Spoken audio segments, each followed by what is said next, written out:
ogres of Lonely Wood. Yeah, what the hell? And then you found this hillside entrance. Duh, duh, duh. What do you want to do? I mean, you can see half of it already, which is a bit stupid. So we've encountered this giant sundial with the moon positions, and am I right, or is it just the image that the fire here is burning? Whereabouts? I just pinged it. Here? Yeah. Right. Solid question, actually. Let me check. Sorry. No, because that could just be a map thing. I don't know. I think it's just a map thing. But it seems a bit odd to put a fire outside for no reason, right? Well, that's why I'm curious.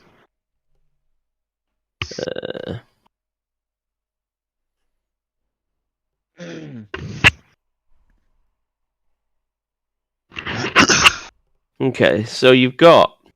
This section is kind of 10 feet in the air, okay? And there's like... and then there's a little dais here, a little further down. It's like a marble gazebo with an unlit stone brazier. Okay. A 20-inch bowl, diameter bowl, basically, sits there, full of snow and pine needles that the wind has swept across the gazebo. It has a polished marble floor. Lovely. And slightly out of character, but Inch, do you mention that you can see the object of our ire over there? Yeah. That's where my mouse is. I don't seem to hit a double right click or whatever it is. You shouldn't be able to see that technically at that sort of distance, so the vision on this map's a bit fucked up, I think. But never mind. Probably the walls would have it set for unlimited vision or something. Either way. Alright, so if you mention, hey, there might be something over there, then then I guess that's I'm curious as to what this area is about, because this looks like a park or a structure or something, and we didn't actually ask Lonely Wood, hey, that out there, what's that? So, at the very least, I would suggest we ease up with some measure of caution. I'm trying to find the handout, see if I can find an actual picture of it that you can see. I mean, an elk, even a big elk, is still an animal, but if this thing is to the level of the town going, it's terrorizing us, damn it. I think we have to assume there's more to it than it just being an animal. Tanks up front. Yes, Pallas, you lead the way. Oh yeah, I'm the tank. Oh yeah. I forgot about that. Well, you and Inch. It's just a matter of whether it's the moral tank or the bullet sponge tank. Give me all the bullets. I'm happy to stand up to things. I can't remember why we're here. All of you go forward. I will hang out back here. Me and Bramara's gonna sit for a bit. We'll bring up the rear. We got this. We got your back. So we're moving in. Can we get in on pause, please, sir? 50 or 60 feet behind you, yeah. I'll choose. I feel like we should go to the right up the steps. I'm gonna ascend the steps on my majestic elk. So you clop up. Okay, so that is this section. Alright. Let me read this out. So, atop the eastern berm, a granite sarcophagus rests in a half circle of defined 5 crystal pillars. Clearing the snow off the lid reveals the engraving of a brazier. You also notice the carving near the top of each pillar from the north to the south. These images depict a twig, a pine cone, a flame, a feather, and a humanoid hand. You read that again, Craig? So, I did listen, I just want to... On top of this hill is a granite... I did read it fairly quick. A granite sarcophagus rests in a half circle of defined 5 crystal pillars. Okay? Clearing the snow off the lid reveals an engraving of a brazier. You also notice a carving near atop each pillar from north to south. These images depict the following: a twig, a pine cone, a flame, a feather, and a humanoid hand. So on top of the sarcophagus there's an image of a brazier. Isn't there a brazier in the bit where we've just been? Well, there is one there. We don't know if it's the same one, but we can make some reasonable assumption, I think, yeah. And then there's pictures of a pine cone, Twig, A pine pine, cone, twig, a twig, a flame, pine cone. Yep, feather, hand. a yep. hand, and correct. what was the last one? Hand is the last one. Hand is the last one. Twig, pine cone, flame, feather, and hand. Yeah.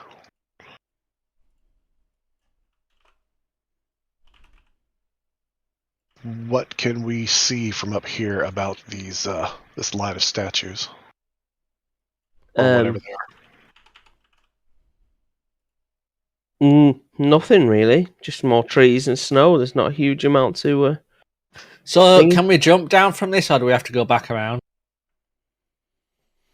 Is the brazier that we've seen already lit, or is it not on? No, it's not It's lit. not that. Is that possibly stuff we, I don't know, use with the brazier? We don't know yet. In some sort of ritual, maybe? Could be. Could be. What? Seriously, what about these statues, though? There's obviously statues here. 'Cause they're not. There's a lot of statues. Yeah. And I'm just conveniently. Oh wait, there's 6 of them. 6 of them. Yeah. Oh, those Okay. ones to the south. Yes. Bear with me. Yep.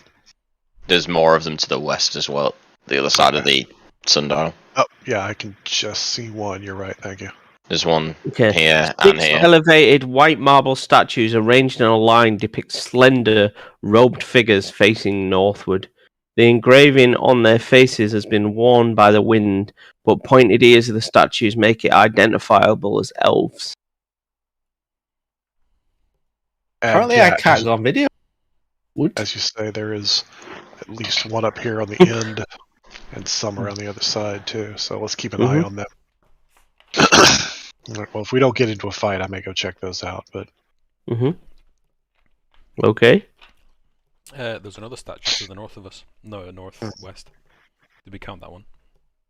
yeah, we were noticing there's at least the one there on the west, and there might be more that we just haven't seen. They yet. look like a life-sized elf, but they sit on top of 7-foot high cylindrical bases. Any markings on the bases? Nothing that you can see now.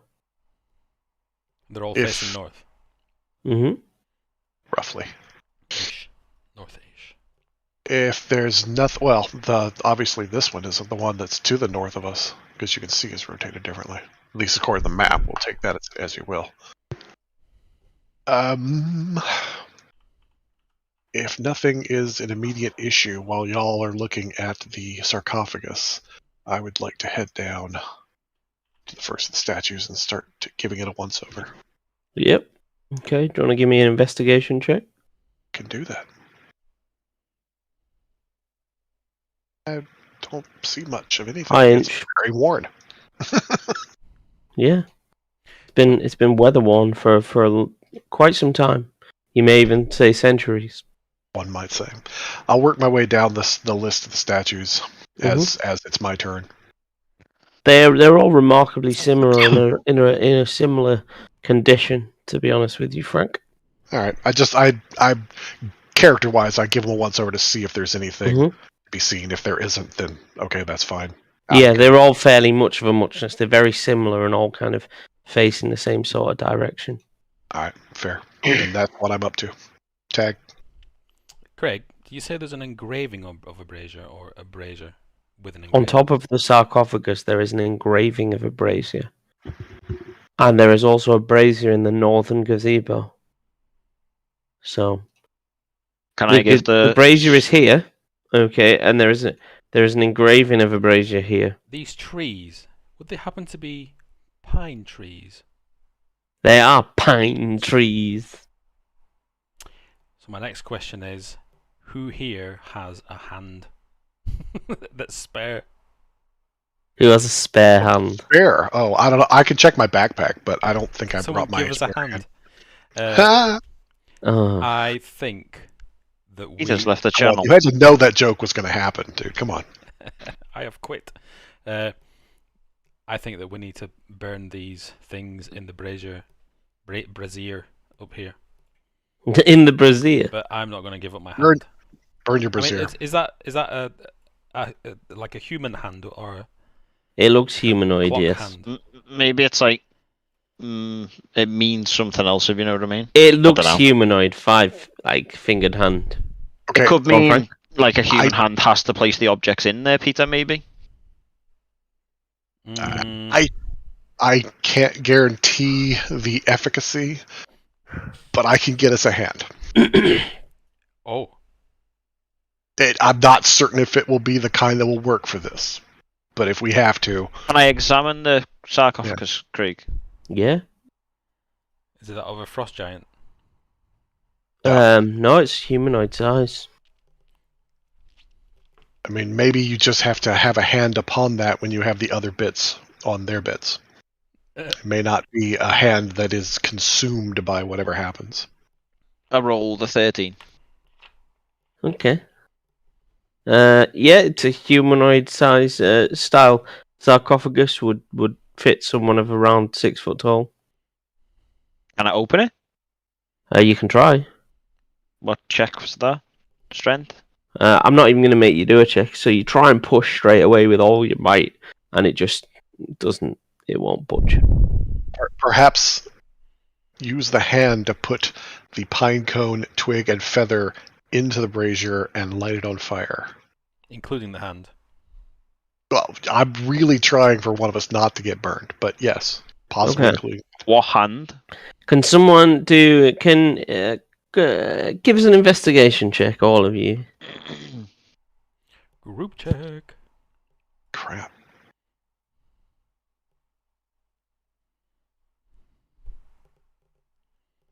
So yeah, you've more than half have passed it. Okay. So yeah, Halbrek in particular leads the push for this, but he reckons you've got to put a whole hand in the fire with the ingredients. It's not just a case of putting the hand putting the ingredients in the bowl. Okay, so you physically need to put a humanoid hand in there. Yep. Whoever said dismembering people we kill doesn't come in useful. It's a good I don't recall any of us saying that. I sure as hell never said that. I'm gonna go find someone to take a hand off. Well, Oh look, Eamon's AFK. Comes back next week and it's like, oh, by the way, you've only got one hand. We need to Legitimately, can we do that? Chris, the good news is we accomplished something. The bad news is It cost you a hand. you gave us a hand, buddy. Craig, you've got to be willing to let us do that, surely. I mean, I'm tempted. I'm not gonna lie. I mean, if he wants to be dickish behaviour, I could do that back too.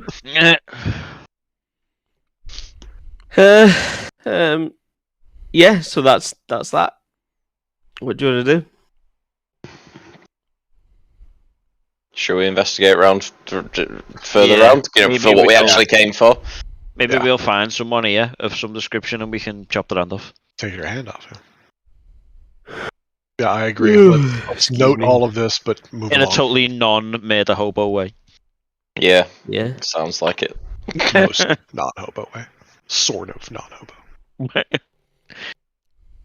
Are you willing to give me your hand? No. No. Okay Well, then. We'll have Okay. to do Plan option B, B. we take it. Yeah, don't say we didn't say you got a choice here. We gave you the choice, and Plus, then There's no travelling merchants happen to be walking past right now.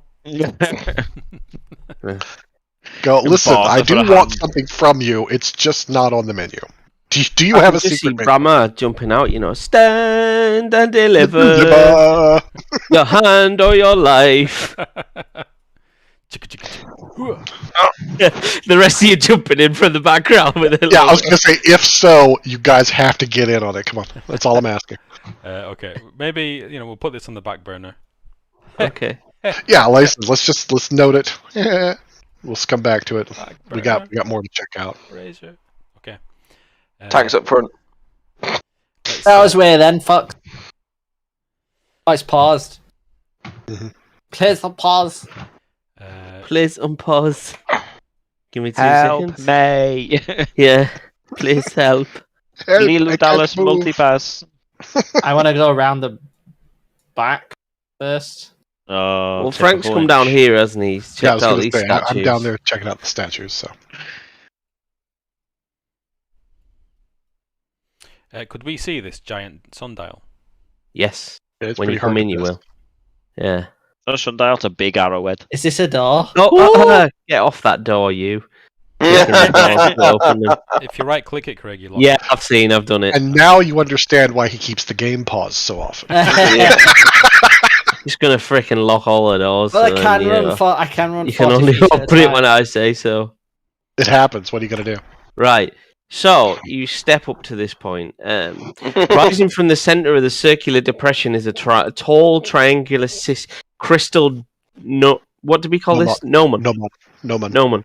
Sorry. A device one typically finds in the middle of a sundial. It is thick near the base and narrows to a sharp point at the top. The snow around the gnomon has melted away. Oh, fuck you guys. It's too Revealing the easy. Come on, dude. Yeah. Craig has left the game. Yep. There's images of the moon in various different stages of its fucking lunar cycle. Fuck you all. There you go. Actually, this is really interesting to me. Please give it your best, Craig. No, you've ruined it now. I've not ruined it because I didn't say any. I didn't make any childish remarks. Only because Okay. we beat you to the punch. Come on, Just you were tell thinking me. it too. Only tell me. Don't tell them. Okay, I mean, and there's a hole in the northwest wall of the Where is it? circle. Where is it? I mean, I realise it's the static image. Where is it pointing right now? What do you mean, the sundial? Can't double click. To this one. All right. Okay. So To the left. it is timely to its time. I'm guessing it goes clockwise. I've never seen which way. And there's a hole in the wall there. Most sundials do, but this obviously isn't a timed one. It'd be odd, for it to be moon phase, since moon phase wouldn't be Without something you could check by this. So without killing me, can Palace please stand on this? Yeah. Okay, so I'm gonna walk around and I stand on the one that it's pointing at. Okay. You feel enriched by the moon's energy. Can I go down this hole in the left? Enriched, like in gold pieces, or No, just like you feel like you feel good about it. Before Inch carries on moving, how's this pulse again? Fucking, it's like playing with a toddler, isn't it? What does everyone else want to do? I just want a Hulk smash. What can I say? Well, I was going to say, I'm just kind of planning on moving into the middle where I could run to anywhere that needs to be. Let's move Bramar in. Habrek. Keith, Jim. I'm in. you are Move me in, in. right? Let's move you in. Demora will keep you by the doorway because we all know you're a bit of a bitch. Thanks. Yeah. Right. Did So- not deny it. Yes, That something looked has like smashed a channeling hole me in the a wall shithouse. here. That you weirdly could see through, which is frustrating. Palace wants to Uh, investigate? Let's Right, so Inch, you want to move up there? Oh yeah, boy. And yes. Now is revealed to you the awakened white moose. Can I Oh, lob a spear at lonely it wood. and we can just block the door? Roll for initiative. Oh shit! Let's just everybody block the door if you're tank.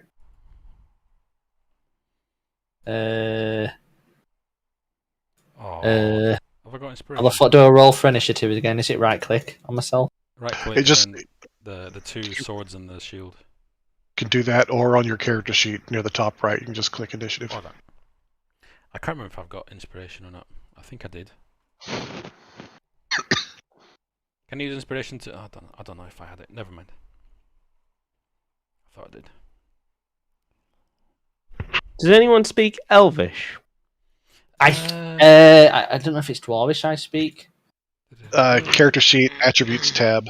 Look under languages on the right side. No, I don't. And no, I don't. Languages on the think right Elvish. side. No, I speak Dwarvish. I can't Yeah. wait for it to listen to Craig speak Dwarvish.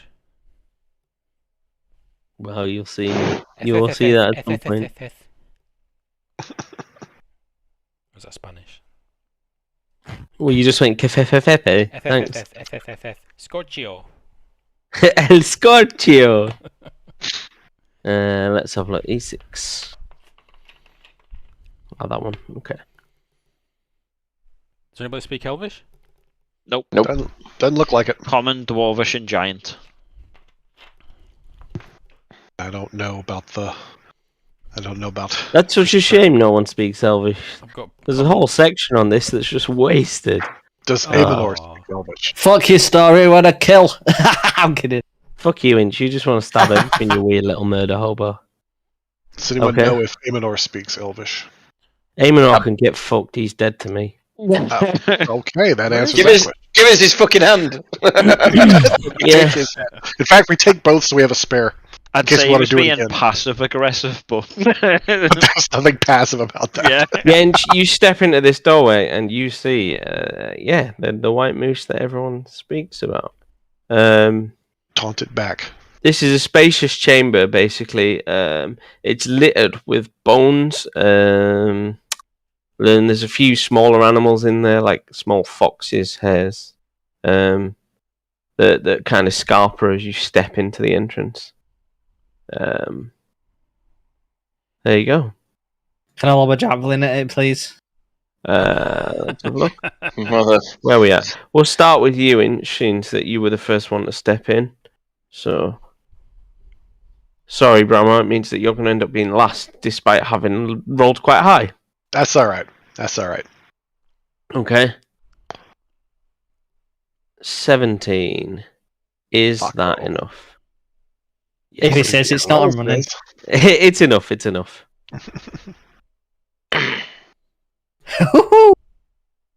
9 Point. keys. Wait, are you raging at the moment? Although it's a D6, you rolled a 6, didn't you? So it'll be just a D6 plus your strength. Yeah, I should be Jeez, raging. that's still a really good roll. My thing didn't work. I clicked it, Peter, but it didn't do out in bottom left.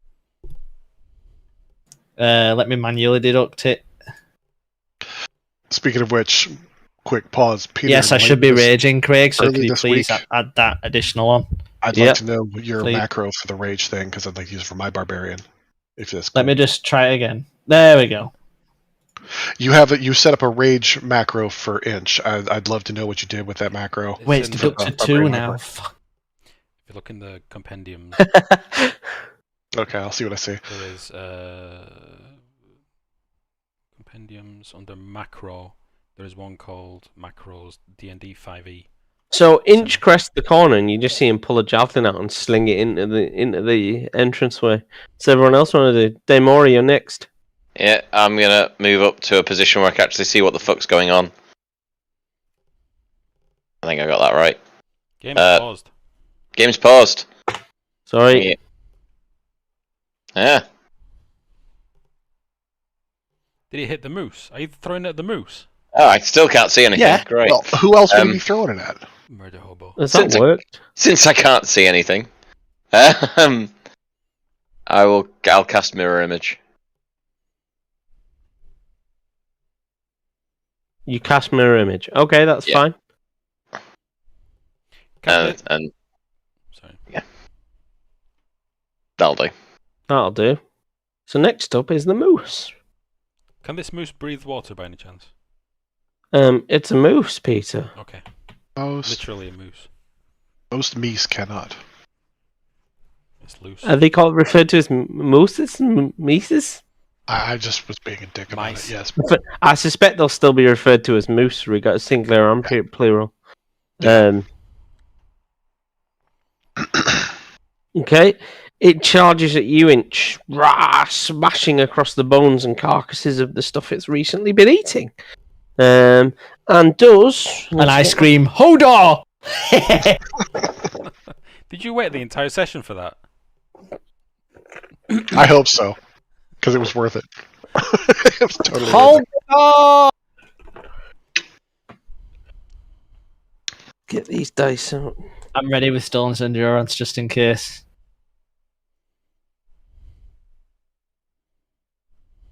If you're a tank, get the fuck up with me. No, drag it back in the room.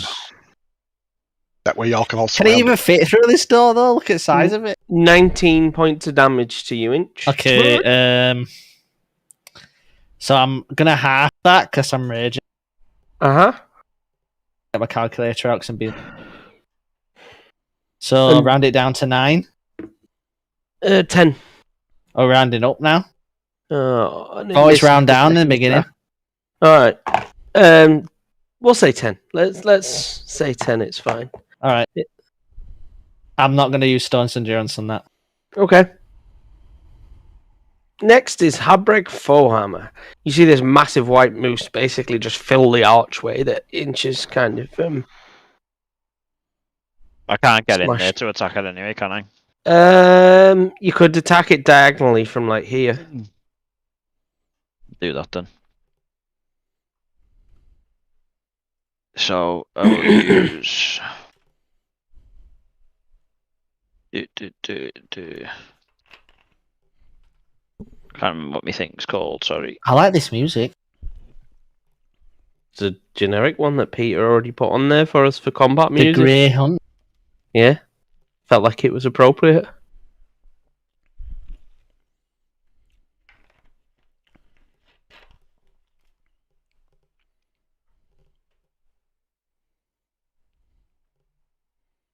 What's going You're on? right there, Keith, babe. I can't remember what the thing is where I get on my first. On my first attack, I get an extra something. You get an extra. Is it D8 or D6? I think? D6 giant smite. That's it. There you go. Sorry. It's when you're massive, isn't it? It's when you Yeah. giant yourself. Are So you I'm doing gonna that use again? giant smite. Yeah. Bloody piss around with your token now. Token. Does it make his penis grow as well? It does. Not that lucky.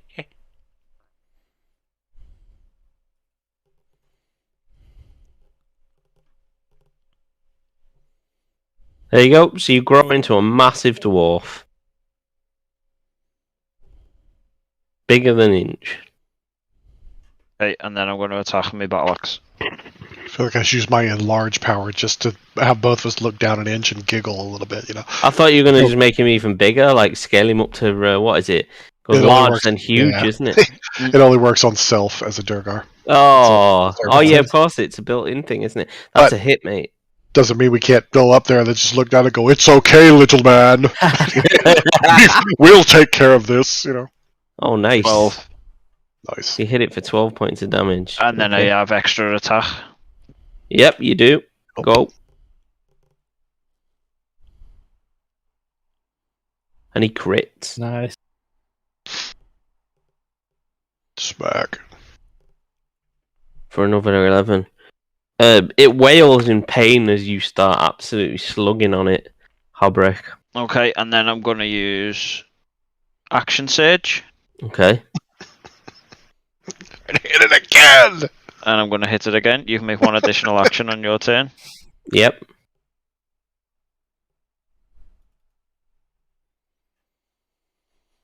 No, I'm not. Yeah, you are. That's still Yeah. a hit. What? Mm-hmm.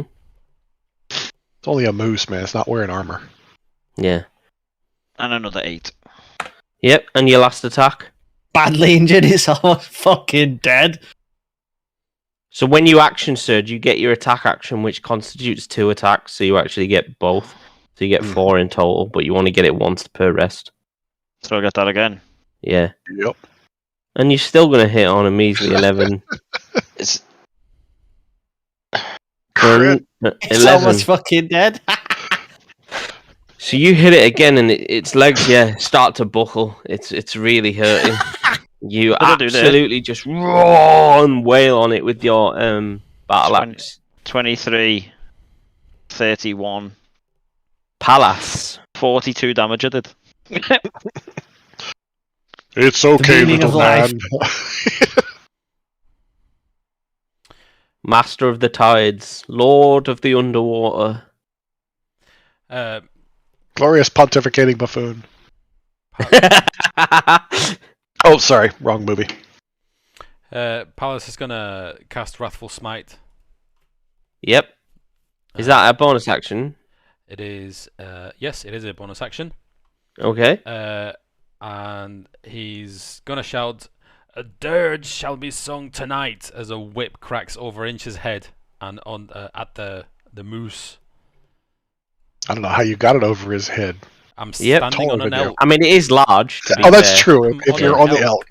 If it was the same size as well, I'd be like, what? If you're on the elk, that makes sense. Fair enough. I need a wisdom saving throw from him.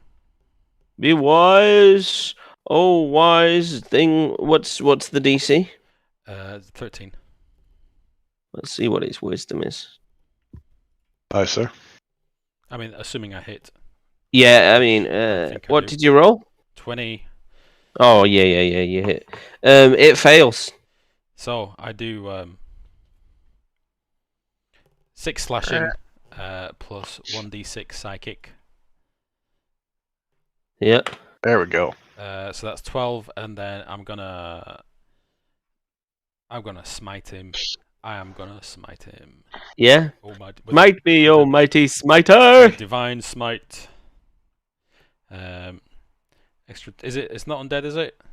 Nope. Right. So I'll give it a 2d8s. For 11 damage. Yeah, you smite it, and it gets smote, and it collapses. And the white in its eyes, the glowing blue-white colour that you've seen in the plesiosaur, fades as it hits the ground, and it is deceased. I would like to cut its antlers off. Fuck me. Yeah, give us a survival check then, Inch. Give everyone a visual representation of Peter's where's character riding the survival thing on in the here? D&D chat. Yeah, I saw that. Where the fuck's survival on here? It's in alphabetical order. ABC. It's the not. last one in your skill It's list. my windows. In my window, cut it off. God damn it. Okay, nope. You snap them. You get a bit heavy-handed, and you end up snapping the antlers from I'll still take them with me. the great white moose. Okay. Yeah. I will drum out a rim shot for his ignominious death that I had no part in, and I'll try to, as long as he's already taken the antlers in whatever condition. Yeah, we've seen that a large pelt can be awful handy to some of these people, so I'll try for the pelt. Okay. Yep. Give me a further survival check, please. It was looking good for a second there, and then failed. No, again, you tend to get a bit heavy-handed in your haste. You you butcher Fair it enough. and I got the don't shit make beat anything out of worth. it, so Yeah. that pelt might not have been worth anything anyway. Oh well. It may not have been. How big's the jump in this hall, Craig? Which who? Where we're at? Here, it's 10 feet down. Also, I can just jump it there. Yeah. Right, I'm going to jump down. I think I'd like to explore. I've lost it now, typically. I accidentally closed the tab. Give me 2 seconds. I feel like we've desecrated some kind of. Probably. I mean, Kinda. here's the best part: was out of character. We know it was awakened, but we never had a shot to talk to it or anything. So as far as concerned, it was Nobody just a bothered to big say evil anything. moose. Well, and to be fair, and chucked a javelin, like. to be fair, the only reason we knew the awakened is because of the token name, not because we actually did anything. So to us, it was just a big aggressive. It was attacking villagers, so we went for it. You know? Yeah. So. Yeah, we didn't know any different. Not our fault. We were only following orders. I'm okay to start exploring, Craig? Before you start going anywhere, Okay. hang on a minute. There's 3 statues in this room, identical to. Yeah, you should do. Identical to the ones outside. Only these aren't weather worn, and they aren't standing on 7-foot plinths, and they are all facing east. They're all facing east. Do we notice anything in particular on these ones? They're still all robed. The face is well done, and they're all identical, and they all kind of look like your average generic robed elf. So this one that's up here on top of the raised area, it wouldn't happen to be facing south, would it? It is indeed, my friend. Yes, So all of them so far seem to be facing. they face the dais, the sundial. central sundial. Yeah. Yeah, interesting to note. Hmm. Relatively facing it. Okay. What do you want to do? Is the dwarf coming stumping through in his large form? I wanted to explore Most a bit, Craig, if we could. Okay, give it a sec. So Palace if you can, wants to say a prayer over the fallen beast. it's littered with like small woodland creature bones in this area. Clearly, where the moose has been nesting. Would you say calling home? Brahma? We'll step up to the hole in the wall or whatever this moment is here. I'm not jumping down just yet. keeping an eye out for anything out here. But I mean, it's keeping an eye fairly on the distinct, sort of T-shaped that the moose has kind of rammed this through. Mm-hmm. So keeping an eye out, but I want to keep an eye on our 6, as it were. Yep, nothing seems to be. Why are you all nervous about things running up behind you? I can't imagine why. Odd. It's only happened every other combat. We're just going to hang out right here for a second. Well, it just teaches you to keep your head in a swivel, doesn't it? Yeah, that's fine. Hence So you wait why there. I'm here. Daemora, what do you want to do? You yeet myself down the hole. Yeet! And explore the... Well... I assume you dive over Bramar's head, akin to I'll the jump over the fence that Sean manages in Shaun of the Dead, you know. yeah. Or Hot Fuzz, is it, where he leaps at it? Yeah. It's only a couple of garden fences. Who hasn't lived a garden? Frost just tumbles through it. What's there? Let me find out for you. And then Nick Frost just face plants Smashes through it. Yeah, The underground passage narrows before you. Ends on a wall with a mounted oval mirror 7.5 feet tall. Decorated, encircled by a decorative stone frame. This? It's a mirror?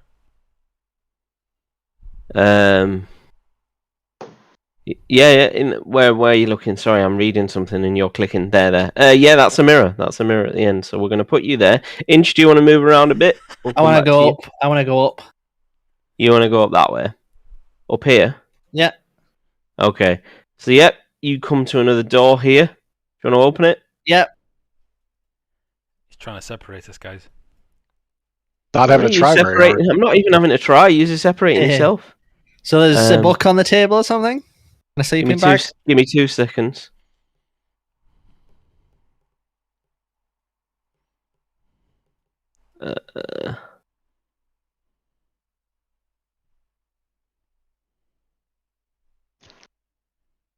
Okay. So, let's just leave you here a second. So you open it, and there's a sarcophagus in the center of the room, Inch, and we will hold that for now. So yeah, this circular chamber has an intricately carved domed ceiling, about 20 feet high, and a beam of light shines down from the top of the dome, illuminating a rectangular stone sarcophagus. It looks like it's potentially being a living quarters at some point because there is a bedroll in the room as well. And just wait there a second. Right, what does everyone else want to do? I want to follow Inch. You might have to shrink back down to get back through that passage. Okay, how do I do that? I will do it for you now. Token. Nope. Image. 1. And 1. Update. So you're going to follow Inch. Okay. We'll leave you there. Bear with me. Hang on. Can't be on top of Inch. Daemora and Brahma. Can try. What do you want to do? Oh, follow the people into the chamber. So you're going north, right? We'll put you there. Brahma, what do you want to do? Yeah, I can watch our 6 all I want, but being alone ain't gonna help. So I'll see what the hell's going on with this mirror. Okay, so you're going to head down towards Palace. Okay, right. But I'm listening for the prearranged sound from the upper chamber. The prearranged sound being, "Oh shit!" You know, Yeah. Oh shit! My mouse has gone dead. signal. I wonder why it was being a bit jittery and not entirely responsive. The batteries are slowly going. I'm gutted because I can't get hold of an MM1000, which I've been looking for, which is the mouse mat that goes with it. And then I can just put it on there and it'll charge, which is frustrating. But Corsair seem to not be asked about doing any more of those. Hook sad. Right. Where were we? So we're going to jump back to... Sorry, I'm having to jump between 2 screens because I'm keeping... In fact... My screen's big enough to snap things into 4 quarters. Give me 2 seconds. If I snap that down the bottom, there we go. That's a bit better. I can see everyone and read everything as well. And you can see the frost giants that are about to enter as well. Not frost giants, no. Palace. Where were you?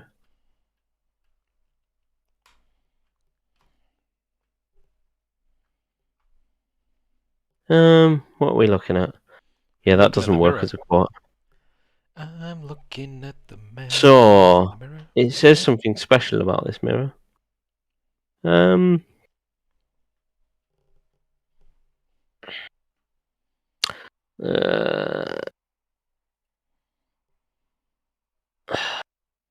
the fuck?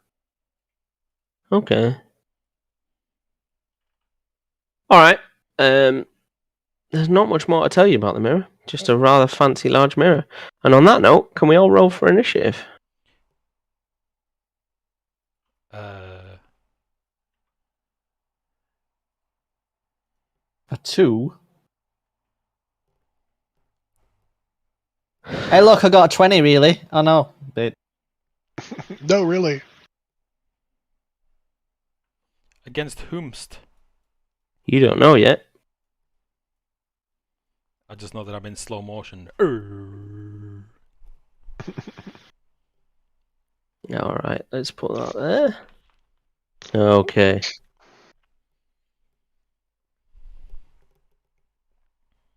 So Inch opens the door and has a glance around the room, and then from behind the sarcophagus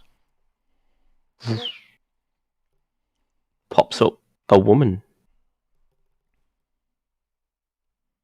Didn't mean to light her up with a torch. That was unintentional. Gonna throw a javelin. Oh, what's that thing with that tree? An awakened shrub. A shrubbery. How come you can see the names? That's annoying. If you double click the icon, the token, and at the very top left, there's a little like mask. Oh yeah. Replacement name: unknown creature. Oh, so if I say hide actor name.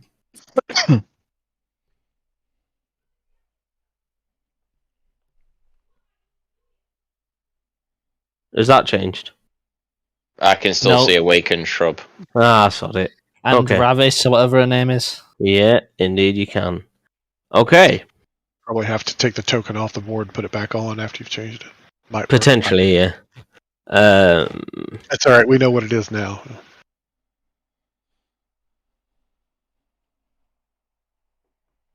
She pops up from behind the sarcophagus, climbs on top, and yells to you, 10 towns will be destroyed, if not by my hand, then by the Frostmaidens, and casts Moonbeam at you, Inch. What's that do? Moonbeam, pulling it up now. She puts a Moonbeam cylinder on you in the doorway. Okay. When a creature enters the spell's area for the first time or starts its turn there, it is engulfed in ghostly flames. Can you make a Constitution saving throw? Constitution saving throw? Do I click Constitution? Mm-hmm. Click Constitution. It'll ask you if you want an ability or save. Okay. Cool. Yeah. Well, I'm assuming by the awkward dancing he made that throw. So you take, what did I roll? 6 points of damage, Inch.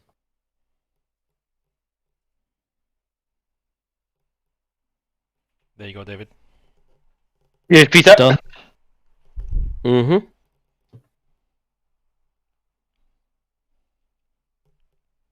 Where is she?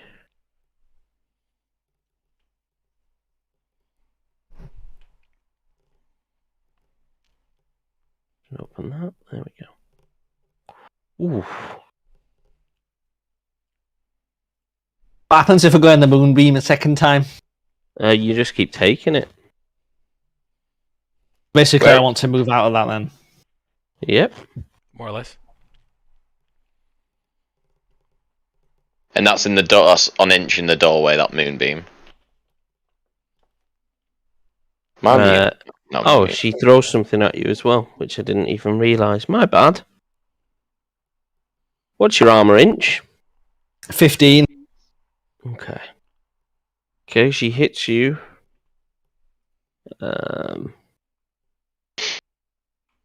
For 3 plus.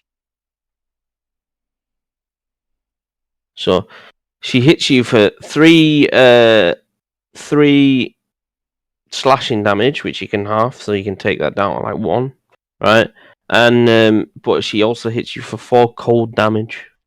Also half because I've got cold Nope. resistance. Oh, bastard! Yes, you do.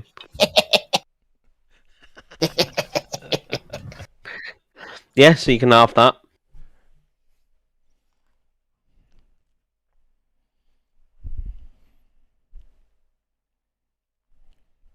Okay. So Inch, you're next to react. Are we away. assuming I was already raging here? No, because you spent a round walking along it. You have to literally either have attacked or taken damage every turn, so you'll have to re-rage. Okay, there we go. Yep. Okay, so now you're raging.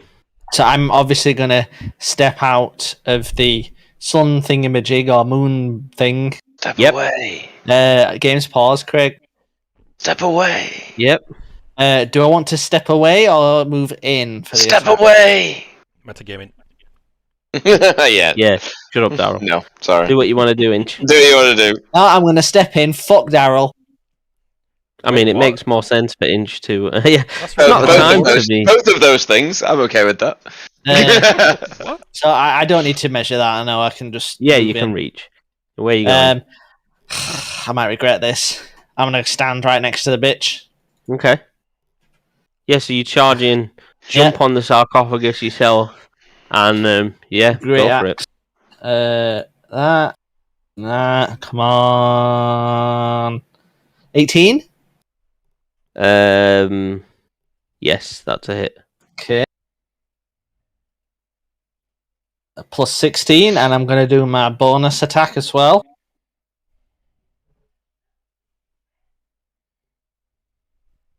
I'm assuming 25 hit. Yep. Hey, another 16.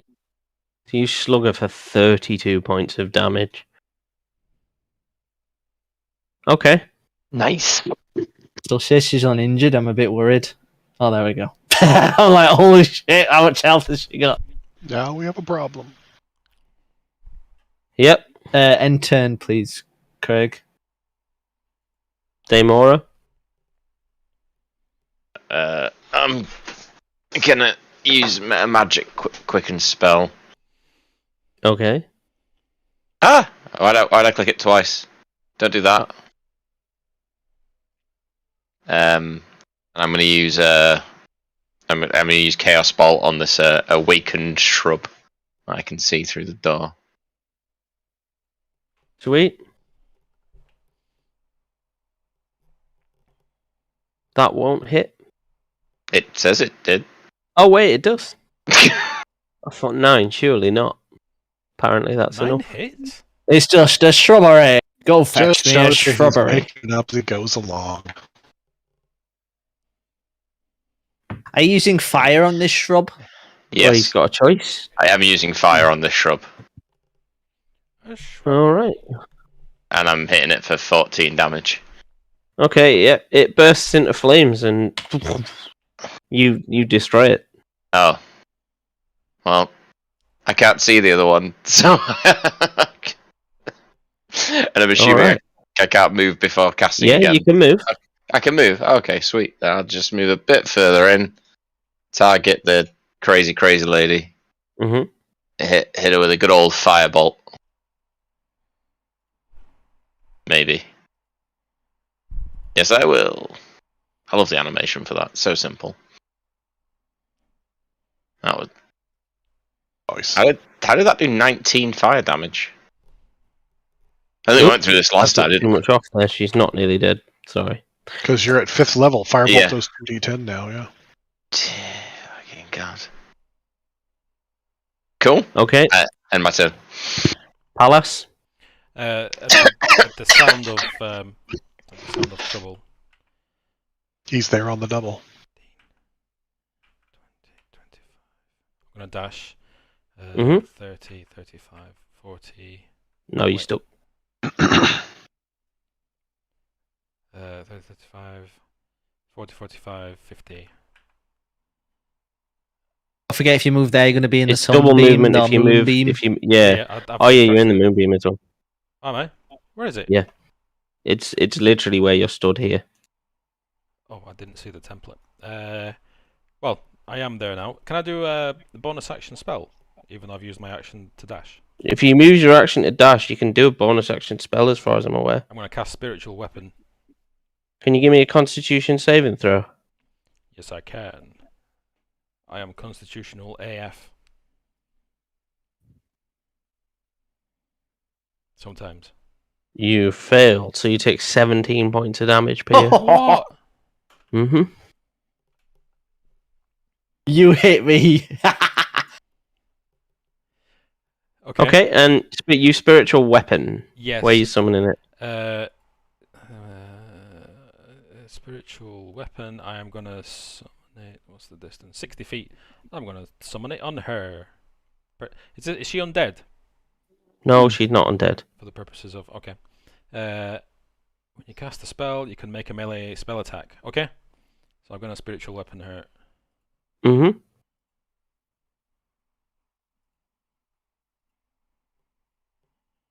Shit. Yeah, that won't hit.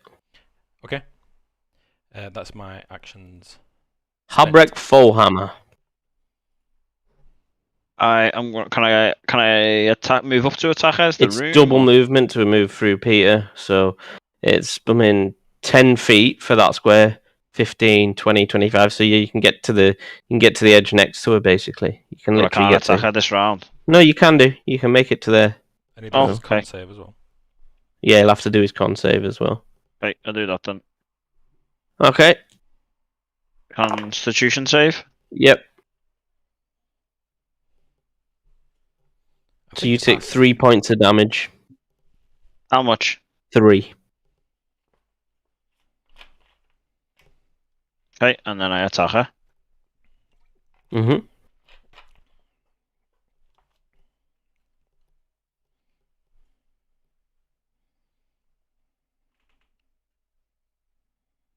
That a hit? That is a hit, yeah.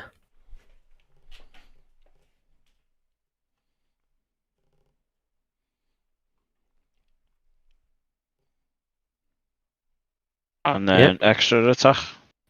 Yep.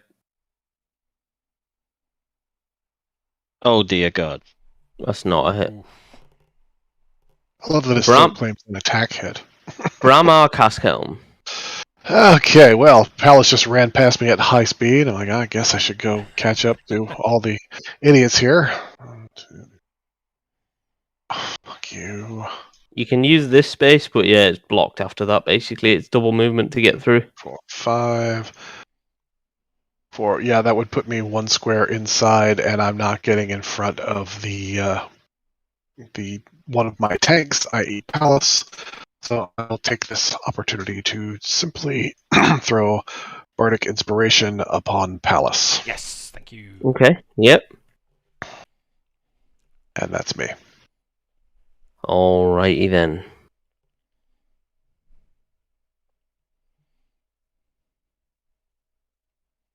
So she's particularly pissed off now, to be honest with you. So she what's she gonna cast? She'll cast this, I think. I feel like you're metagaming and not doing cold damage anymore. I haven't really got much choice if you actually see her spell list. It's almost all cold. You could argue that she's seen that you weren't affected by it. Also true. She is going to let's measure this out. Where's the how do you put a circle down, Peter? A circle. Mhm. The measuring tool, which is the second one down on the left. And then circle template. And then circle. That's the one. Circly McCircle face. Oh, that's fucking big. Right. Too easy, not touching it. She's gonna throw that in the doorway. What is it? She just yells, "The frost shall consume you all!" And an ice storm starts to just pelt the area. Yikes. Can you all make a dexterity saving throw, please?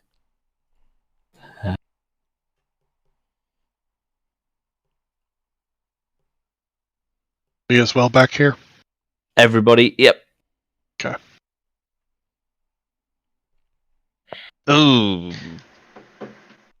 I'm gonna it's a take solid I'm gonna take my one. bardic inspiration. Roll a d8. Come on, d8.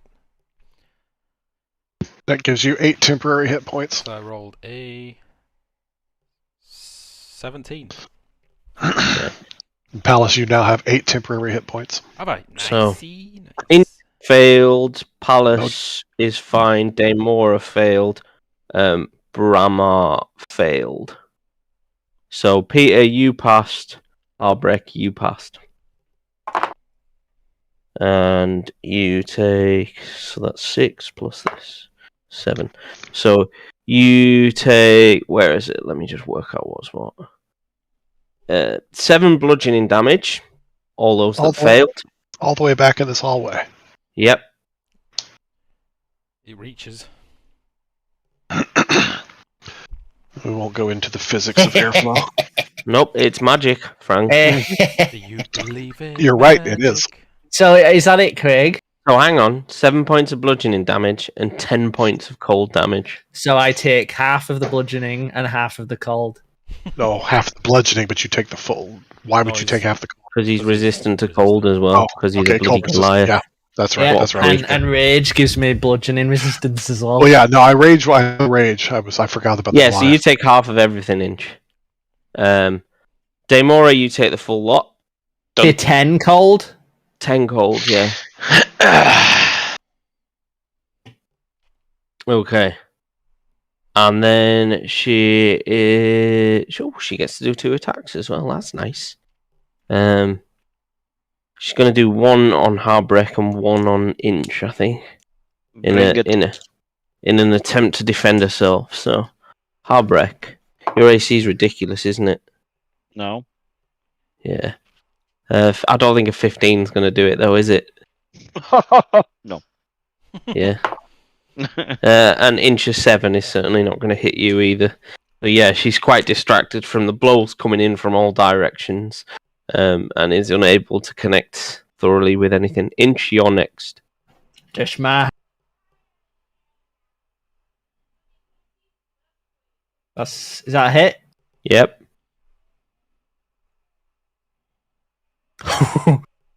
Another 16. Yep. That's That's not a hit. Not. Give me 2 seconds to adjust a token. Yeah, I'll turn. Oh, actually, Craig, I don't know if this counts for AoE. Does my Spectral Warriors cause disadvantage on AoE? Not on AoE stuff. On attack, it would have done, but she missed anyway, so.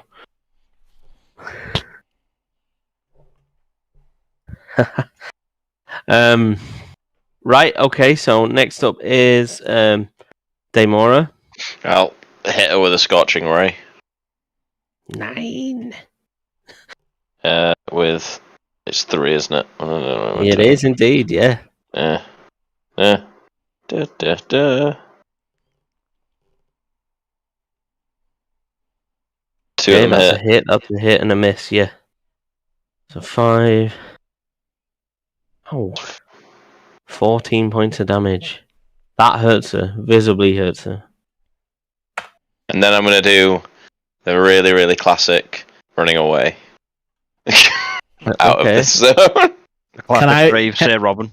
Can I whisper out of turn and say hi to the Frostmaiden for me? Yeah, when you hit, so you can say that, and she looks back to you and says, "Oh, I will," and just winks at you, like she's not even frightened of you. Inch. Even though she's definitely about to have. Oh, yeah, I need to end my turn, don't I? Never mind. Palace, you don't need to take the moonbeam because the ice storm now replaces said moonbeam.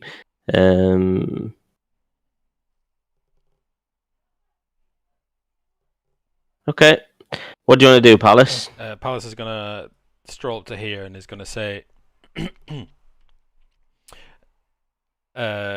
"Tremble before the consuming darkness. Your final hour has come."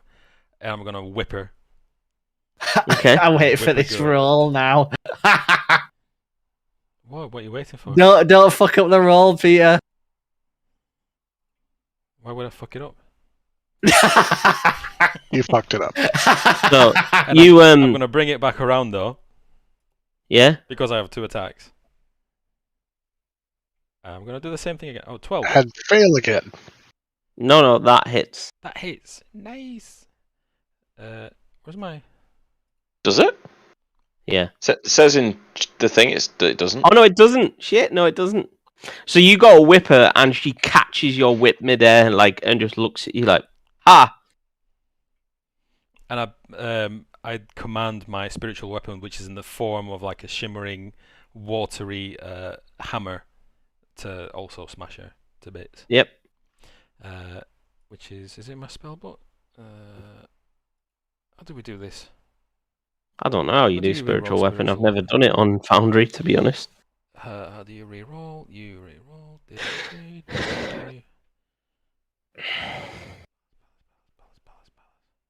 Okay, well, I'll just have to read it. 1d8 plus spellcasting ability modifier, which is 3. So I roll a d20. Oh, that's not going to Nope. hit even with that. Okay, never mind then. Heartbreak. Just sitting this one out. I'm gonna attack her. Fucking hate Do you dice. mind if I just lie down here? It's like he's took my roll, Krieg. Pretty much. That hits.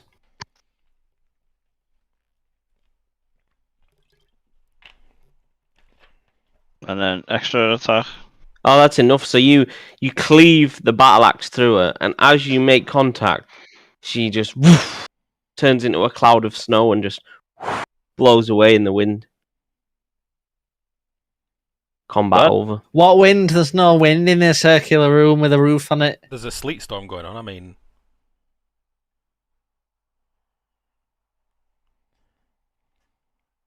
so she's disintegrated. Yep. What would you like to do?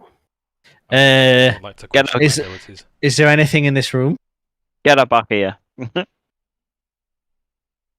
Can we see anything in this room? So there's a bedroll here, a sarcophagus here. Any notes? I see there's a note on top of the sarcophagi. No, that's just object terrain that that someone has decided to get fancy with in the in the frickin' thingy. I will step down to Dermora, who ran past me, doing pretty badly, and cast Cure Wounds. Thanking you. How much damage did you take there? 9 healing. I took 17. Oh wow. There's 9 back. Thank you. Okay, if there's nothing to note in this room, we still got another door or something to check. Can we go south and check that one? Hang on, give me a second, Inch. Fucking hell. I'm just reading through some bits and make sure I don't miss anything.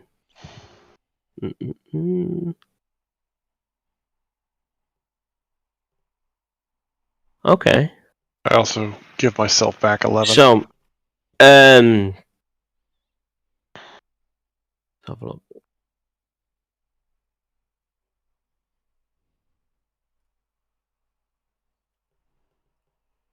Nope, yeah, it's just a sarcophagus sitting here at the moment. There's nothing of too much interest. After healing Dermora and then healing myself a little bit, I'll step up the room. Just, what the fuck did you people do? We fucked a bitch up. Then where is she?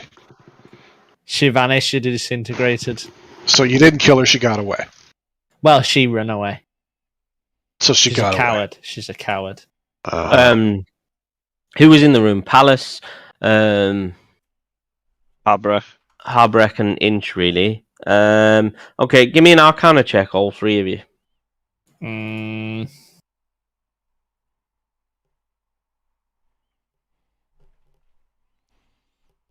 Okay. Inch is probably the only one that kind of has a close enough eye on this, but you reckon she could be dead? You think? I mean, she certainly physically looked like she was dying, but then, yeah, she disintegrated into snow. So who knows? Did she leave anything behind on the floor when she disintegrated? Nope. Okay.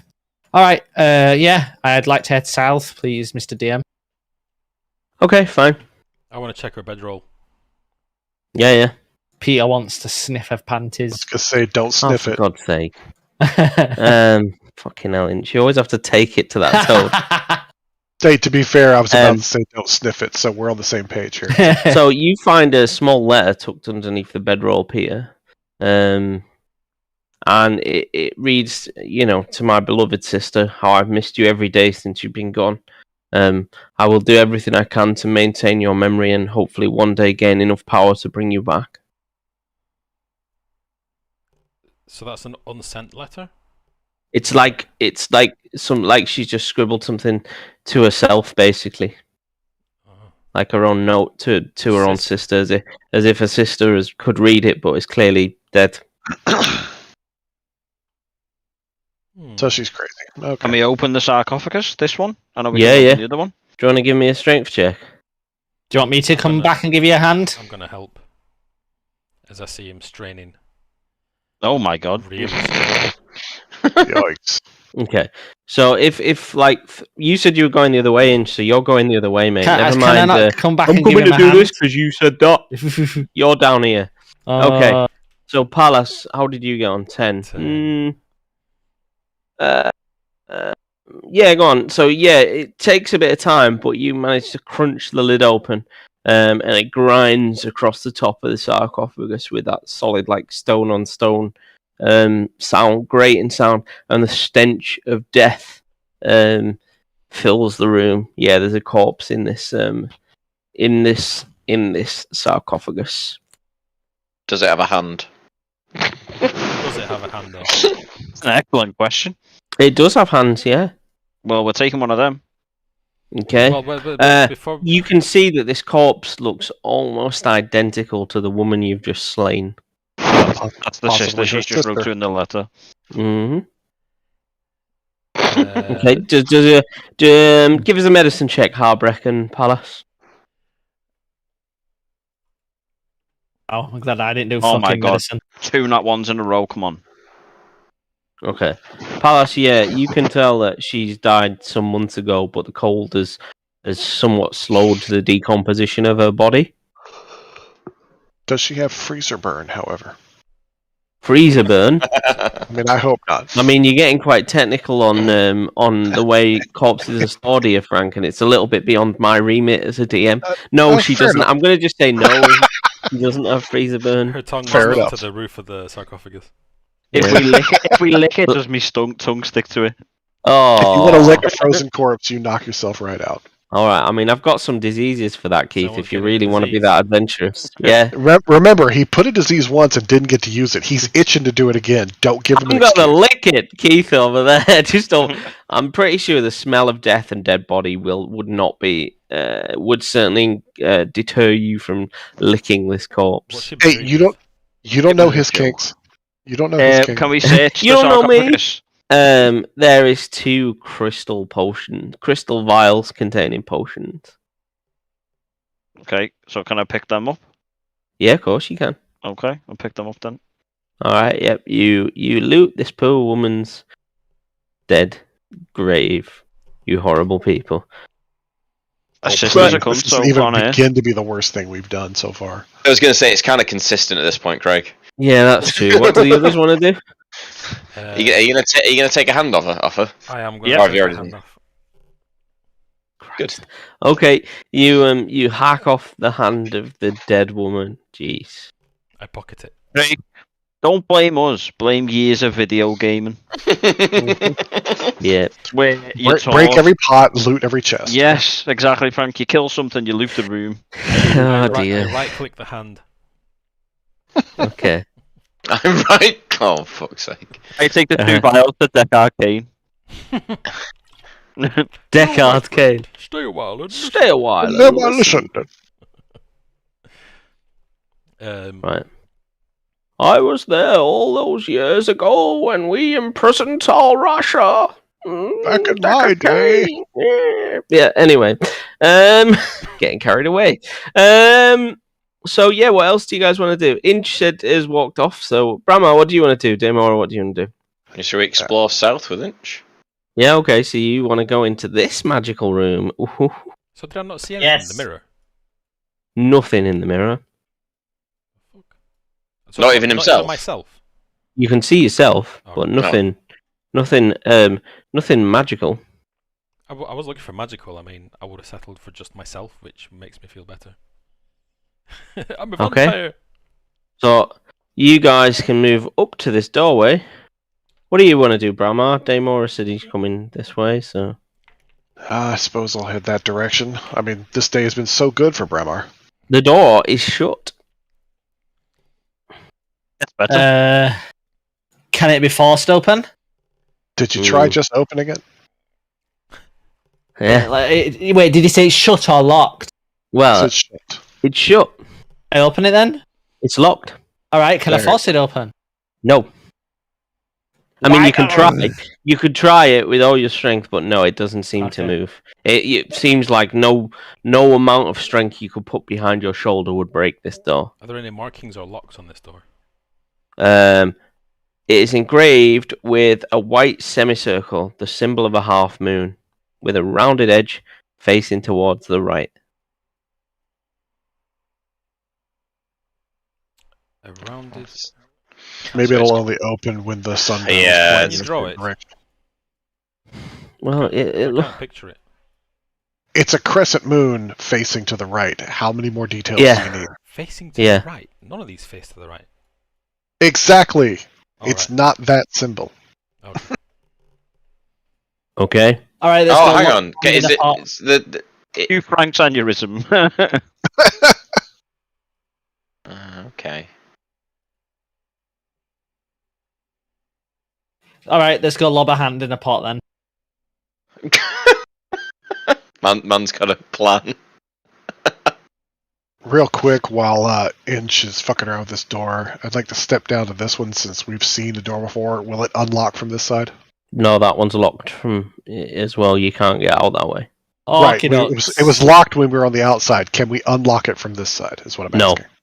Okay. fine. Since you said the drop is as tall as I am, I gave everybody a boost up and then Okay. pull myself up. All right. So get your booties up there. Yeah. So you all jump up the thing. I'm not going to make you roll for 10 feet. I can't kill you with 10 feet. Come on, Keith, get off your phone. Get off your phone. There you go. So yeah, what do you want to do? Should we head up to the thing and burn some stuff? Okay. Yeah. I love the flavorful description. What flavorful description? Get Burn up to the some thing and burn stuff. some stuff. It I mean looks- that makes Yeah. sense. Yeah. So we're you lucky can I'm all- awake we'll at this move you up point this here. way. Yep. Who's gonna burn stuff? Did Peter get that pocket the hand? So I think Peter needs to. That's my hand. Someone has. We've been by the trees. One would hope and assume that we've grabbed a twig and a pine cone. Now we need a feather. You can with that. It takes about 15 minutes to searching through the tree line and stuff. But yeah, you find yourself some pine cones. It's no problem. Sure. What about a feather? Does anybody have a feather on them? Where are my notes? Shit. Okay. To save time, you can find an owl feather in the woods after a little bit more searching. Cool. Okay. I also Okay. didn't. Are we ransacking nests of birds now? I'll check what else I needed. There's just a few round the forest where they've clearly been nesting above. All and those the markings feathers have gone come now. out. We've slaughtered random people. We've killed Yeti babies. We've done anything. Why not ransack nests? Come on, this is the least terrible thing we've done. True. Peter draws the line at ransacking birds' nests. Yeah. It's not morally right. It's not moral. Now we know your limits. Okay, fair enough. It's good to know. All right, so we have a twig, we have a pine cone, we have a feather, we have a hand, and we just say, according to that, the last bit was fire, which we're assuming we're setting it on fire in the brazier. That's the plan everybody's going with, yes? Yep. Yep. I'll do it. How about, okay, wait a minute, before we get to burning, who's setting it on fire? Me to do it. I've got like 1 million torches, because I'm a blind bastard, I can use one of my torches. Well, my suggestion would be, could one of our tanks maybe hang out up here near the sarcophagus so that if it opens and something comes down, we've already got a tank in its face? Okay, Frank, could you give me a heal if possible, if you have any spells left? I do. Not a ton of them, but, I do kind of like you staying alive, being my tank and all. So how bad are you done? You're doing pretty bad. Let's go ahead and toss. I will take the moment and give 15 healing Holy to shit. Inch. Nice, thank you. Y'all try not to get hurt too much more. Right, I'm If gonna you leg can it up. help it. Alright, so Inch will hang out by the sarcophagus. Delmora, you could do Firebolt as a cantrip, right? Yep. Well, that And create bonfire. So that sounds like a good fire creation right there. I don't care how civilized we may be in creating fire as modern man, dwarf, Goliath, what have you. Firebolt will usually do it. Yep. All right, then I guess, and I will, as you may notice, not be standing right next to this because this all sounds like a terribly terrible idea. So I'm just going to wait back for a moment and watch this fall down. Cool. Yeah. So I'm assuming I'm gonna ask Peter to give me the hand, and I'm lighting the bonfire. Pallas looks at the hand and looks at the brazier, and he squints and opens his senses to the supernatural powers around him as he casts Divine Sense. Okay, what does it do? Divine Sense.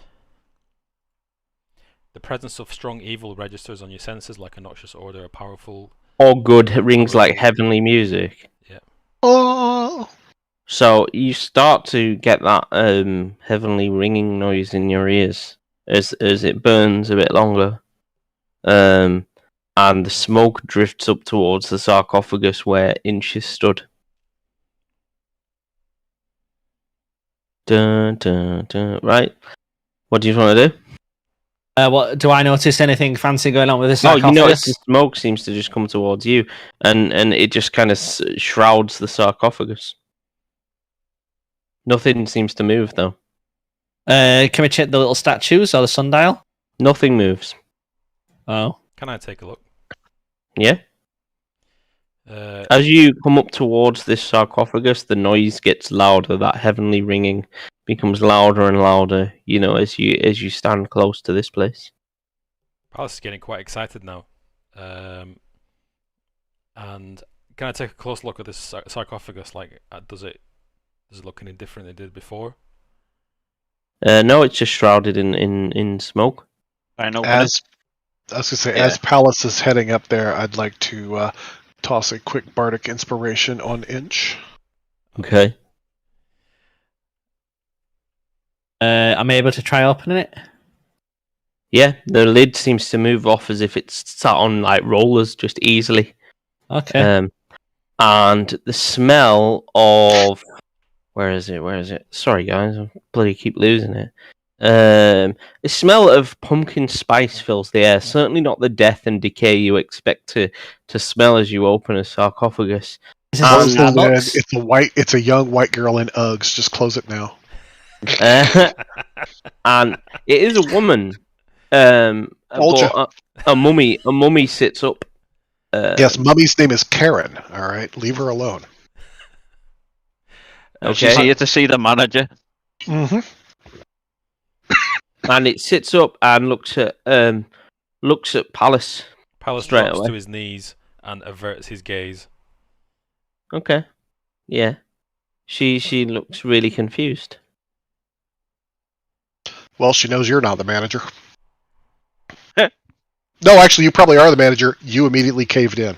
I do not drop to my knees, but I do bow my head in some form of respect. Yep. So it's got this mummy as quite a slender looking figure, and you suspect it may be an elven mummy.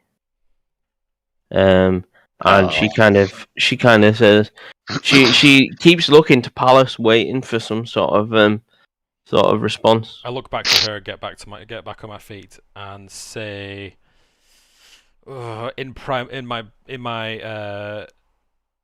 primordial language, is it Aquan? Oran? Aquan is yours, yeah. Aquan would be yours. I say in Aquan, in the name of Umberlee, I request an audience with you. She just looks really confused at you. Goddamn. I guess she doesn't speak Aquan. Nope. I try again in common. She says, "Your audience is granted, young one."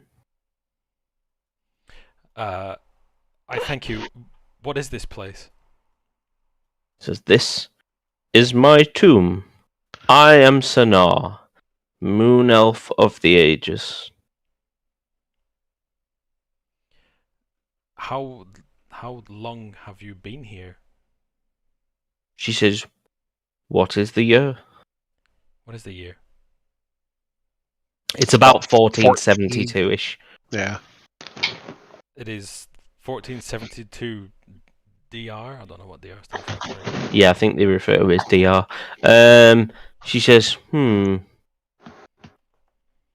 around 6 centuries.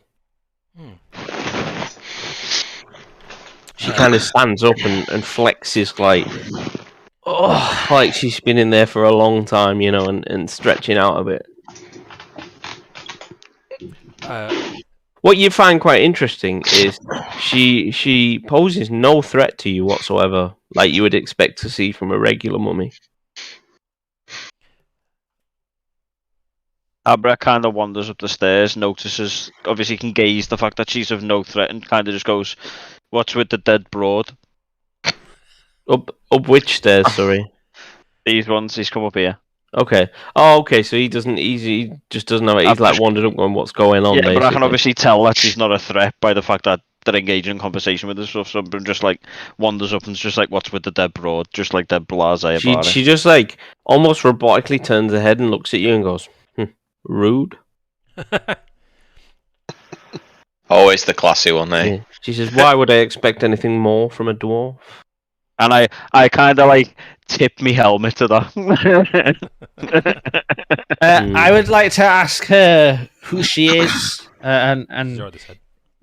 no, but Yeah, she said, "I am Sanar, moon elf of the ages." So, moon elf of the ages. What is your purpose here? Why are you in such a like a revered tomb? She said, "My people treat me with great reverence and respect. I was the seer and reader of the moon for our tribe that once lived here centuries ago." Ask her about this sun moon dial thing. Oh, she says this is quite This whole thing. clear. Yeah, she says This this whole is thing. obvious. She says, it's a locking device. Locking? Yeah. She says if you cast Moonbeam on the right locations, it will open various tombs and doors in this tomb. Oh. Does anyone know the Can magic? she unlock any of them for us? Well, the more question is, why would she? Yeah. We just revived her. Yeah, and you're talking about, hey, can you open up the tombs of your revered other dead? I don't. Look, I may be an asshole, but I don't think that's actually all that cool. Yeah, Well, I mean, yeah, she does explain to you that in the other rooms, yeah, there's other basically high priestess of the moon that would we're laid to rest here as our final resting place. I would like to turn to her and say, "Oh, wise one, do you happen to know anything about this metal I may have while I have an audience with you?" She says, "Oh, this is This is an item of great rarity. Where did you come by this? We come across a big pile of it outside a cave, not too far from here. And I also politely ask, does she know how to, fashion it into anything? She says, I do. Ooh. She says, I also know what this is. She says, this is a great rare metal, brought to this planet by creatures of the stars.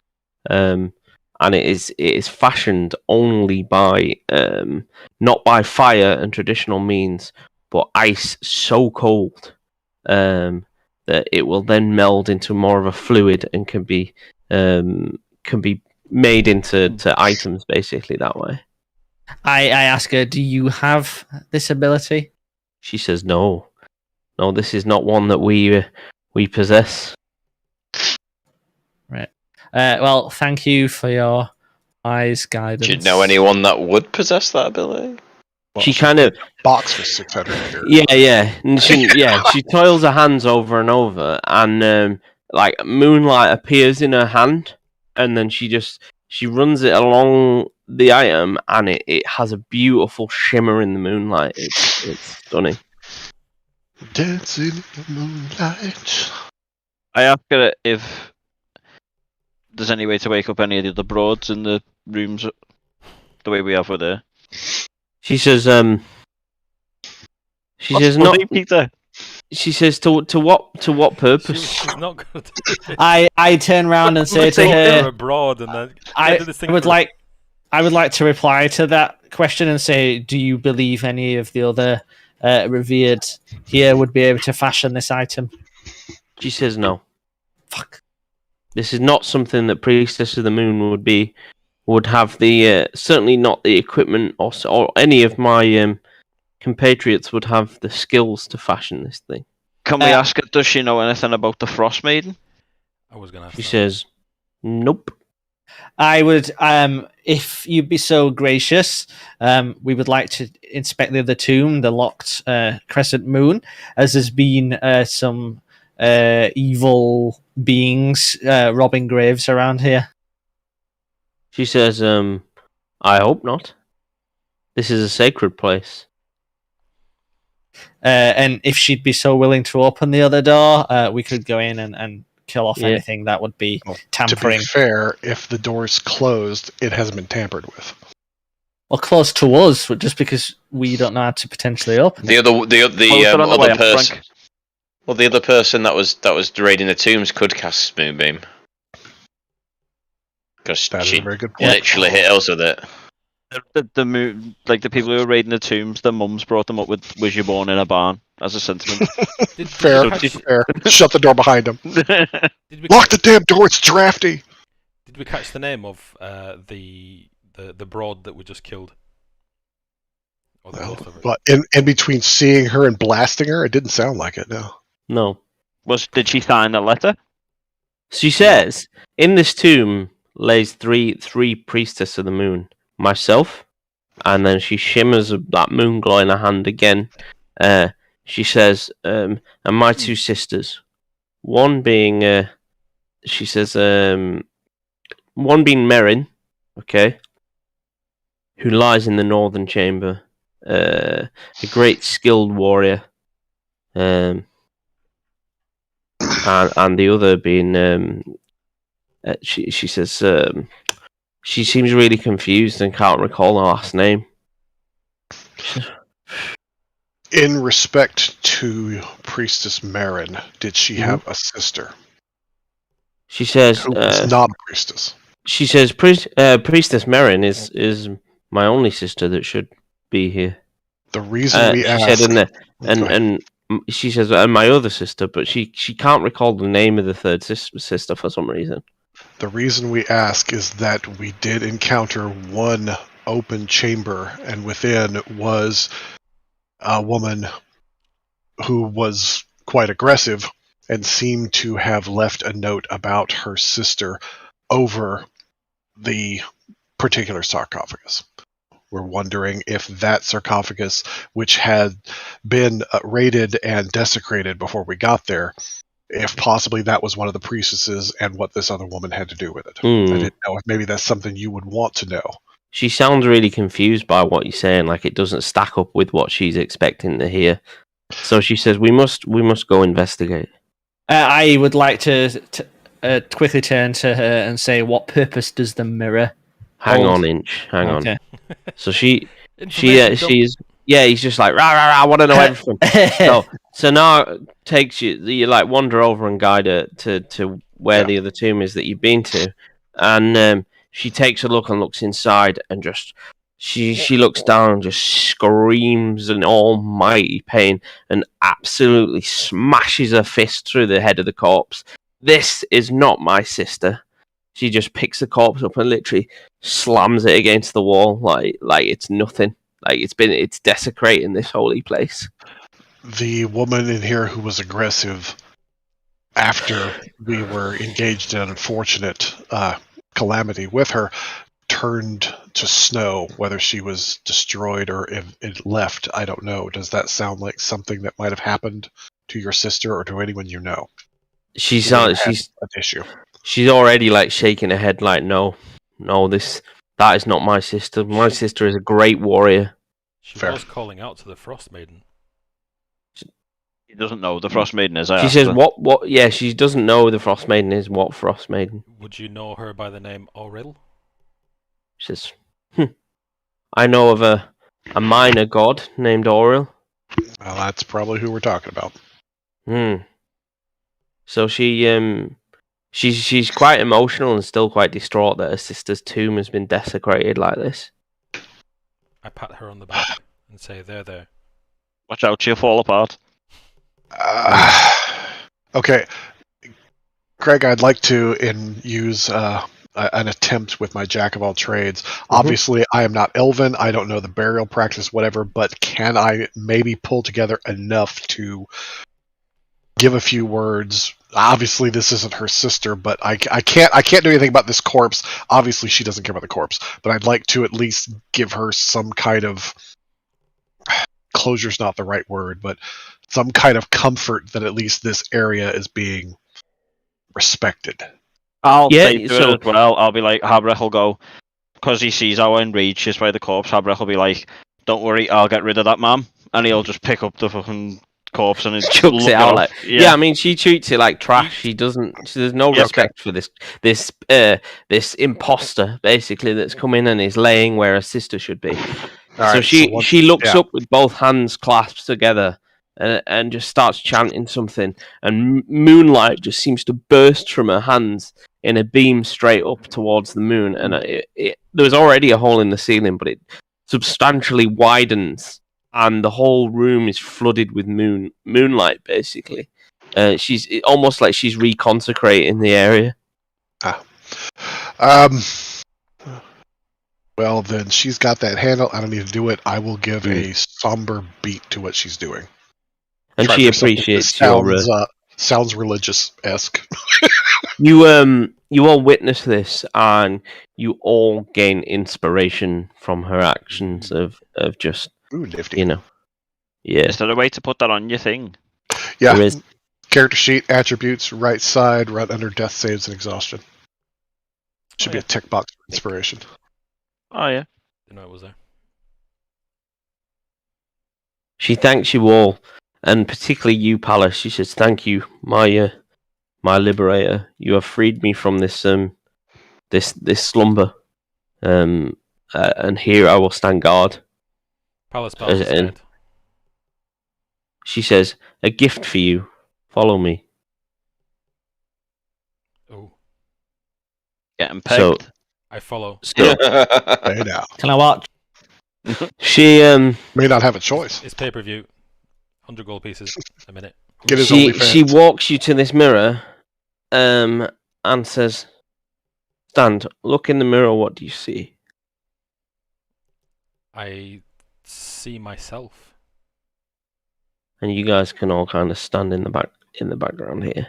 I was gonna say I'm definitely curious since I was watching. So she takes one hand with that moonlight, and she just controls it like almost like fire. She just can pull it as quickly as you guys can pull a firebolt cantrip effectively, and she just runs it around the edge of the mirror, and it starts to shimmer with a silver glow. And she says, "Put your hand out." Put your hand in the box. I put my hand out. And she takes your whip and puts it in your hand, and she says, "Place it in the mirror." I place it in the mirror. So you put your hand in the mirror, and it's like the movies when you see those Stargate style portals where it just kind of shimmers like you've put your hand in water. And then you in the mirror you can see her, and you can actually see what she looked like as a living creature rather than a mummified corpse. And she's got like long white shimmering elven hair, really nice ornate dress with like silver weaved into pattern weaved into it. And you put your hand in the mirror, and she says, she tells you then to pull it back out. I pull my hand out. So you pull it back out, and it is an entirely different whip in your hand. It kind of shimmers with a nice silvery sort of edge to it. And she says, "Hold your faith, young one. Consider this a gift from the Moon Elves for your help and helping us reconsecrate this place." I hold it in both hands and kind of lift it above my head as I bow my head and say, "Thank you." Oh, what was her name again? Sanar. Sanar, Moon Elf of the Ages. She says, now go from this place. I shall return it to its former glory, given time." Yeah, I say we go. Craig, Yes, Keith. can I ask her? Does she, like, obviously I'm assuming surely she'd want to be at rest rather than do you know what I mean? At a peaceful rest. She says, "Do not worry about me." She said, "In times of trouble, the world needs me. And you have released me from the chamber that I was sleeping in for centuries." She said, "I will be fine," and steps into the mirror. And with that, she steps back out and looks perfectly like the moon elf that you see in the mirror. Boom. Like, that's handy. She's clearly an extremely powerful caster. That's quite obvious to you. You're pressing all my female elf fetish buttons right now. What? On the other side, mate, she's a mummy, so, there's that. Okay, so he's into older women. There's nothing wrong with that. So he's into MILFs. Older women. That's right. Mummy I'd like to fuck. MILF. So yeah, she steps back out and looks like a perfect sort of moon elf. Sentence I never thought today, you're pressing all me elf mummy fetishes buttons. That must be quite the select video tab on Pornhub for you, that, Peter. That's an OnlyFans he definitely pays for. There's only one result that comes back. Yeah, it's a short search result, that. But you don't need much. It's my interest in whip search the other week, isn't it? What's weird is it's got 1.2 million views, the video, and Peter's all of them. Somebody out there's like, I can't believe this is still getting views. This is great. Don't check the IP, dude. There you go. Peter's there like VPN in every country in the world. There you go. She looks like that. How very Warcraft of her. It's not just art that I've stolen from the internet. I promise. Couldn't be. Yeah, that's I just drew that in like 20 seconds. Easy. I'm impressed. Cool. So yeah, you've now got a whip, blessed whip from the Moon Elves. Turn me thing off while I'm eating. Okay. Is the doors unlocked now? No.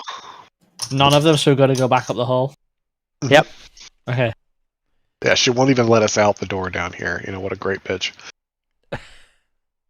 What On the way out, I will make a point of asking her, Lady Sarah, before we leave this place and leave you to your work. We came here for a completely unrelated reason, which is now completed. I'm sure she's seen the corpse of the moose. By this point. Would it be your preference that people know about this place, or would it be your preference that people don't know anything about it? She says, I'd rather you didn't tell anyone. I'd rather not the heathen races come here and try and pillage our riches. Of course, that's what I wanted to make sure of. Your secret. I obviously can't guarantee that people won't one day investigate and find the area. You're out in the open, but at the very least, they won't come at our behest. She says, I have no doubt and no fears that will not be the case. Craig. Yep. I'm gonna pull the necklace with the summer star on out and show her it. Okay. Let me just explain. Yeah, so she looks at it and goes, this is a beautiful piece. What do you want me to do with it, basically? She doesn't really know what you want. I'm just seeing if she'd ever seen anything like it before. I know that guy made it kind of thing, but maybe he got the idea from somewhere, if you know what I mean. Or... She holds it. Do you mind her holding it? No. Yeah, so she holds it, and straight away she kind of knows what it is almost instantly. Okay. And what it does. And she says, that's a very powerful trinket you hold there. I ask her how long, if we was to use it, it would last, if she has that good of an idea of it. She says around 8 hours. Oh, so then it can't end the rhyme, can it? Well, she says, I doubt. She says, which rhyme do you refer to? Like the everlasting. Yeah, I'm more talking to between us, if you know what I mean. Yeah, obviously we was under the impression that this could end the rhyme. And clearly, it sounds like it can end it. I mean, we've established from Copper that it would be a localized area, and now we've established from Sarah here that it would only be 8 hours. So what Copper told us about it giving one place respite is right. But here's the question. Great, we get one spot that gets 8 hours of not quite so cold. I don't see a good reason to just use it for let's help this town for 8 hours. Yeah, exactly. I still think we're on the right path as before of we hold off on it and we use it at the opportune moment. We may need this. I.e. when we come across Oral. Maybe, or maybe it's as much as something Arl has done is just battering us with the worst blizzard and hail and wind and whatnot for us to get from point A to point B. Having this for 8 hours may very well allow our passage, allow our travel, or at least give us a leg up. Or maybe when we get to fight. I don't know how it's going to do in combat is my question, I'm more thinking if she's the Frostmaiden and we all of a sudden go, all of the weather's gone. They'll benefit us. Sure, except it's only localized. It's not the rhyme. It's, we can help East Haven for 8 hours, for instance. No, what I mean is if we use it on our local thing when we come up to here, when we come up against her or meet her. Could very well give us the edge. Could. Yeah. I agree. But I'm hoping and thinking that we're looking for the opportune moment. The moment that says, shit, this is when we need it. We will see, I guess. Alright, well, unless y'all have any other questions for her or boons you'd like to beg of her, I guess it's about time for us to put on our boogie shoes. Agreed. Mosey on out. I gave everybody a lift out, and then as everybody's out, I smack the top of the rocks with my great axe to close the hole up as everybody gets out. Wait, you're going to smash her tomb up? Yeah, you know what? I want to seal it. I want to seal it up. She said she was going to return it. She will sort it. Okay. But as long as you're there with all of your muscles, how about we muscle the elk carcass at least out of the tomb? We can leave it out in the snow, but let's get it out of here. What do you Sure. think?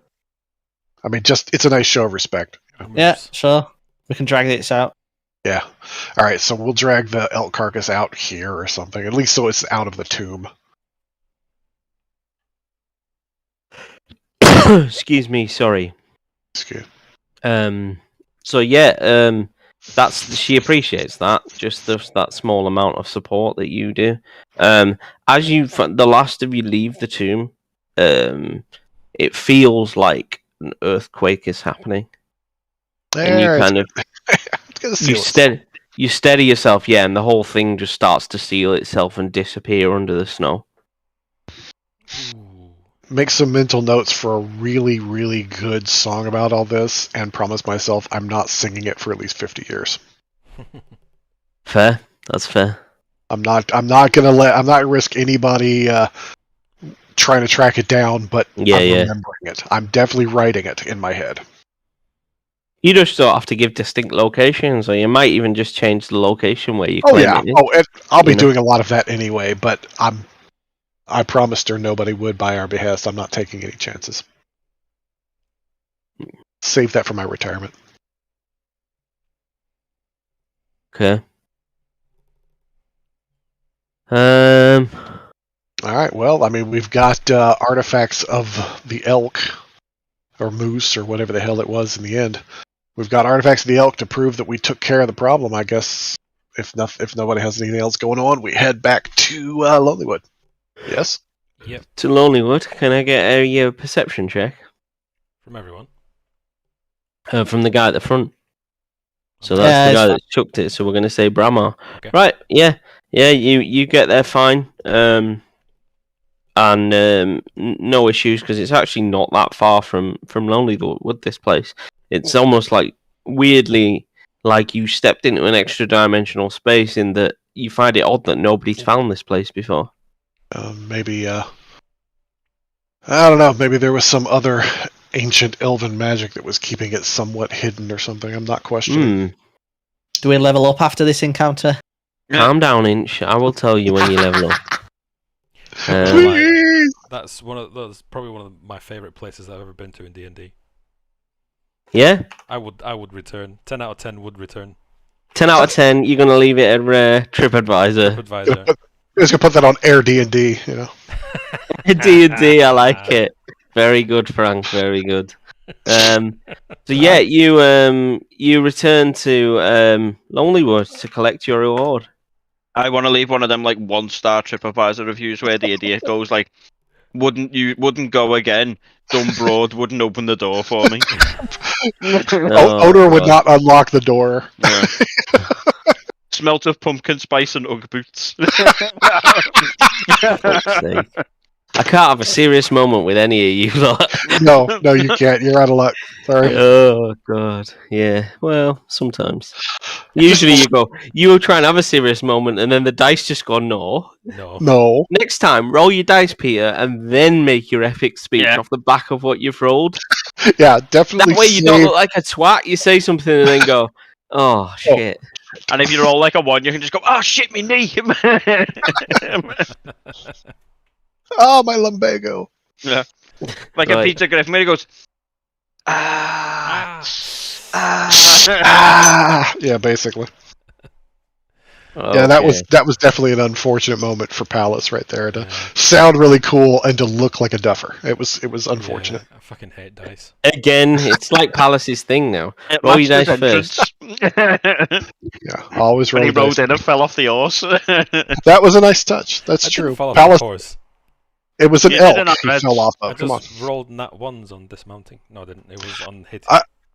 I like to think that Palace is not, I won't say comic relief, but he's got that comic edge where he is strong, he is powerful, but every now and then he just ends up doing the most unfortunate thing. He has his moments. It's just like a bit like real the life. a bit like the dwarf in The Hobbit.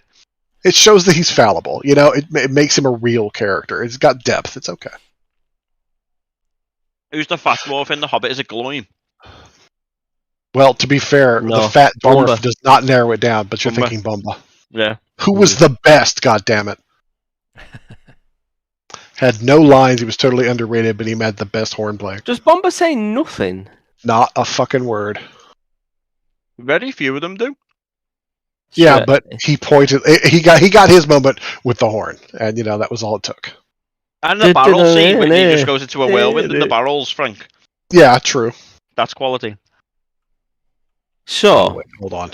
you return to Lonelywood for your reward. A reward. Okay, I can't remember how much I promised you for this quest. 10,000 gold. It certainly wasn't that much. $2.15 Each. $2. $2. A +5 weapon each, I think it was. Yeah. Well, Peter's whip by default is a +1 weapon, and there is another feature that he will learn about when it happens. To be fair, we all know that we're going to spend all our money on ale and whores anyway. So. Yeah, I think I said it was like 100 gold or something. My apologies, guys. That works. 5?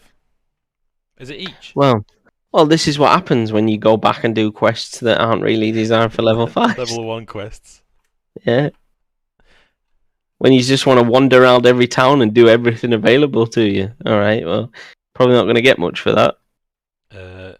Interestingly, though, where it's like when you do every side quest, then get to the first boss at level 99, and you're just there like. That's what you like at the moment. Speaking of which, I'm not wasting any more. We're gonna go to the whale boat to the Frostmaiden, or whatever, the Sea of Moving Eyes. So they said that. Do you remember?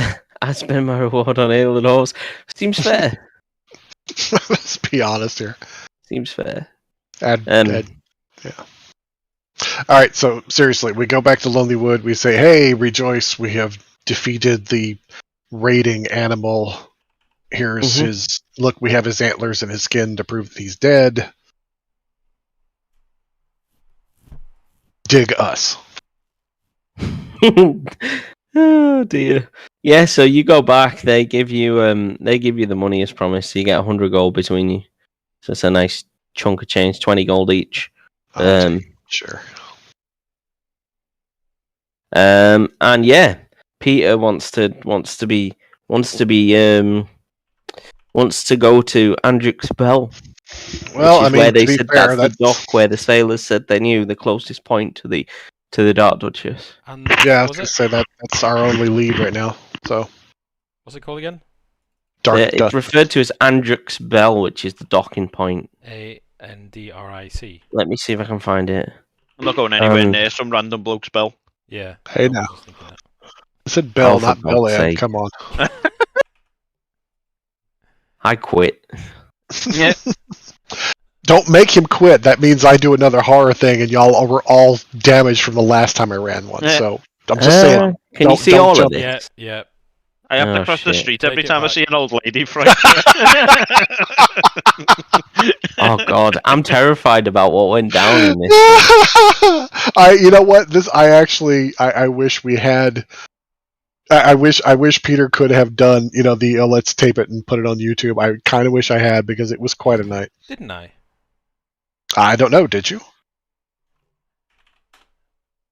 I didn't think you did, but let me check. If you did, I want to know, because I want to link to it. So it's here. You see this little diamond here? Yeah. They said, look, we can kind of guide you to there. Have they pulled? Well, now when we got back, we also had the group that we were trying. We said, we're talking to the group that's trying to get some people together to go get the shit back from the boat, right? Okay. Yep. How many people did they get? Just out of curiosity. I mean, 5. Oh, I mean, yeah. They only get like a handful of people that can be asked going back. To be honest, that's all right. A handful of people. Do we have sleds for everybody, or are they walking overland? You've got a few sleds between you. You could probably get the town to chip in another sled if on the provision that you would give them some of the supplies that are then found. Right. That seems reasonable. I have my elk. So yeah, you can get enough supplies and stuff and materials to get yourself there. Peter has his elk. All right. Well, then. Are we going to have a rest whilst we're in town before we set out? Most definitely. Yeah, I mean, I think that'd be Certainly about that, advisable. Where's the long rest button? Can't find it again. Never. Below hit dice. Where's Inch's cam gone? Inch He's cam. given in. I needed to sort some things, and I'm going to be putting some food in a minute.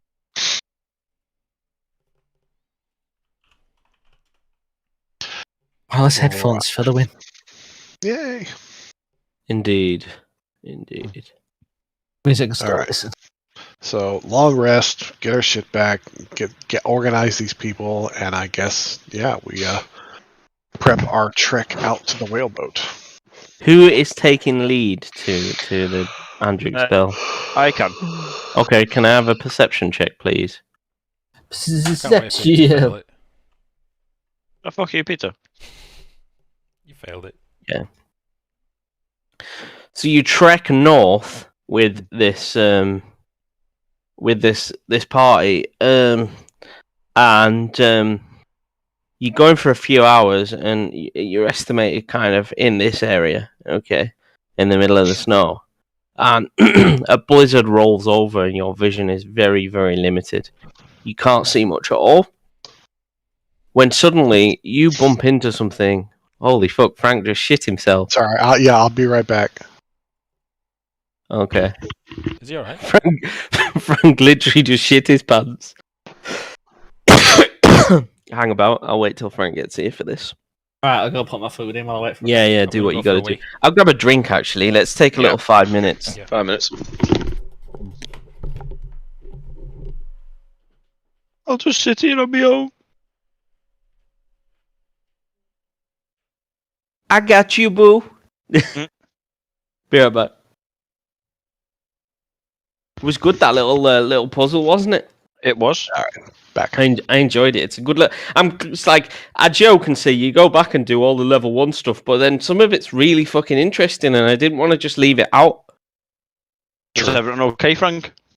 Yeah, all good. I was because of the lighting and whatever here, I didn't notice that Sarah had come to walk in the room, and she was over here at the side of my desk trying to get my attention. She was just tapping on the desk, and I was sitting there like, what the hell is that tapping? I said, look up, and they're standing there. I just was totally not prepared for someone to be standing right there. So it's like, okay, baby. We're just taking a quick break for a drink, Frank, and toilet break. So yeah, if you want to do anything like that. All right, well then I will do so.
Hello, Keith.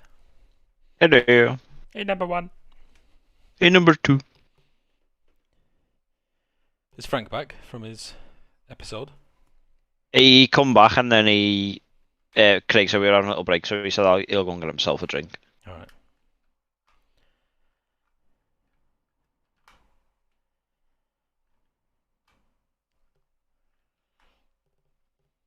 I'm enjoying this session. Me too. Anything that involves whips, I'm down. Like Rihanna, whips and chains excite you.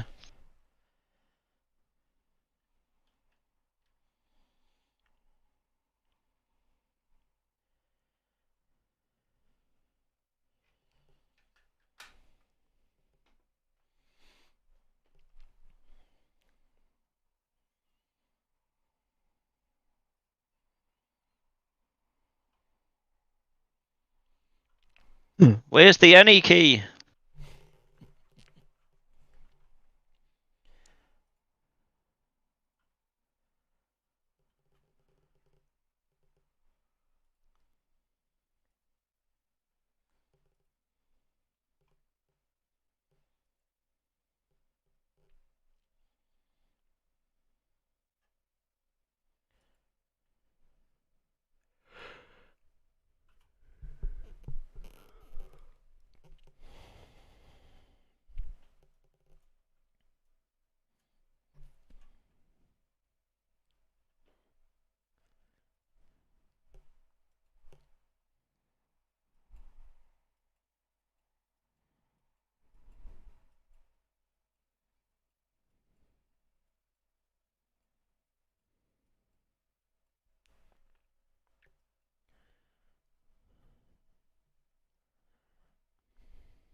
Hello. Hello.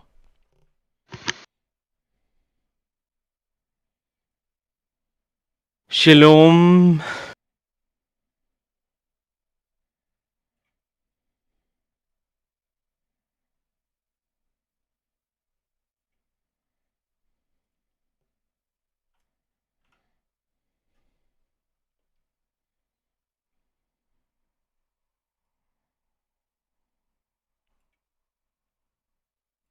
Why are you drawing skull and crossbones, Peter? We're not about to die. Maybe. Those crossbones are awful. Those who are about to die, we salute you. Yeah. Hail fever. Hail myself. Hail Palast with his +1 whip. Whip, cool whip.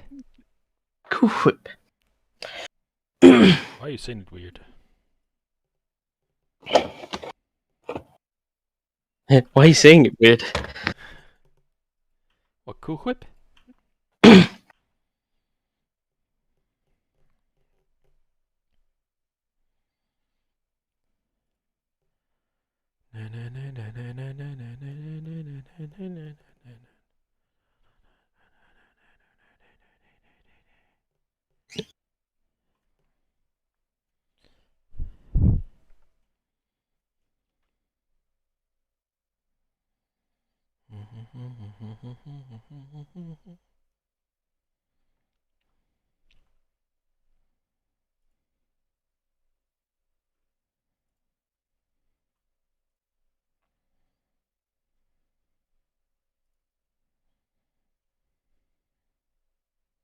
Is David still here? No. Stop sharing my No, screen he's now. gone.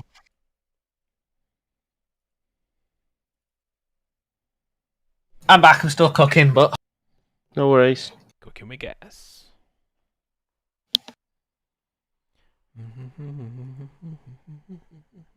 my partner got me this advent calendar, right? And it's marshmallows, and you get a little like thing you set like a spirits you set fire to, and you toast your marshmallow over it. Video where it never happened. I'll show you in a minute.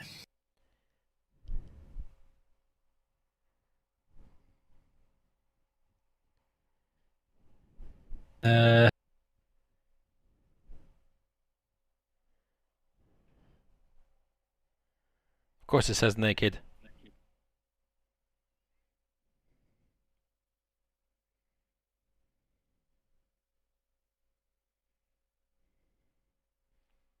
Is that cat always there? Smells good. Anything with food, yeah. What do you do with it? You toast it. Get this, you take the lid off. Is that just pure paraffin? Yeah, pretty much. Hold on, I need a knife. What you gonna do with a knife? Got a pop lid off.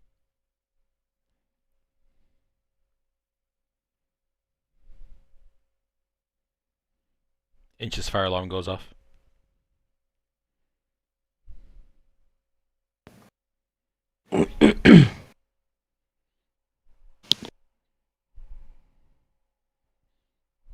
gripped by this.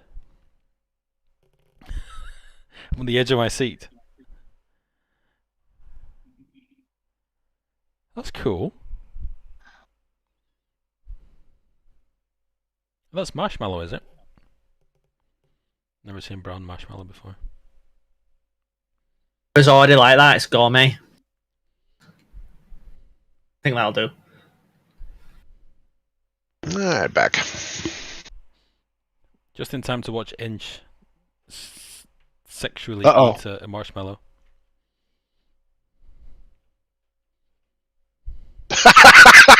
As he then leaves the camera. See, you had to say something. He's going to deep throat it. Oh, he's back. Go on, describe the flavour to us, Inch, when you're back at your microphone. Please, there wasn't nearly enough tongue action there for me to believe that.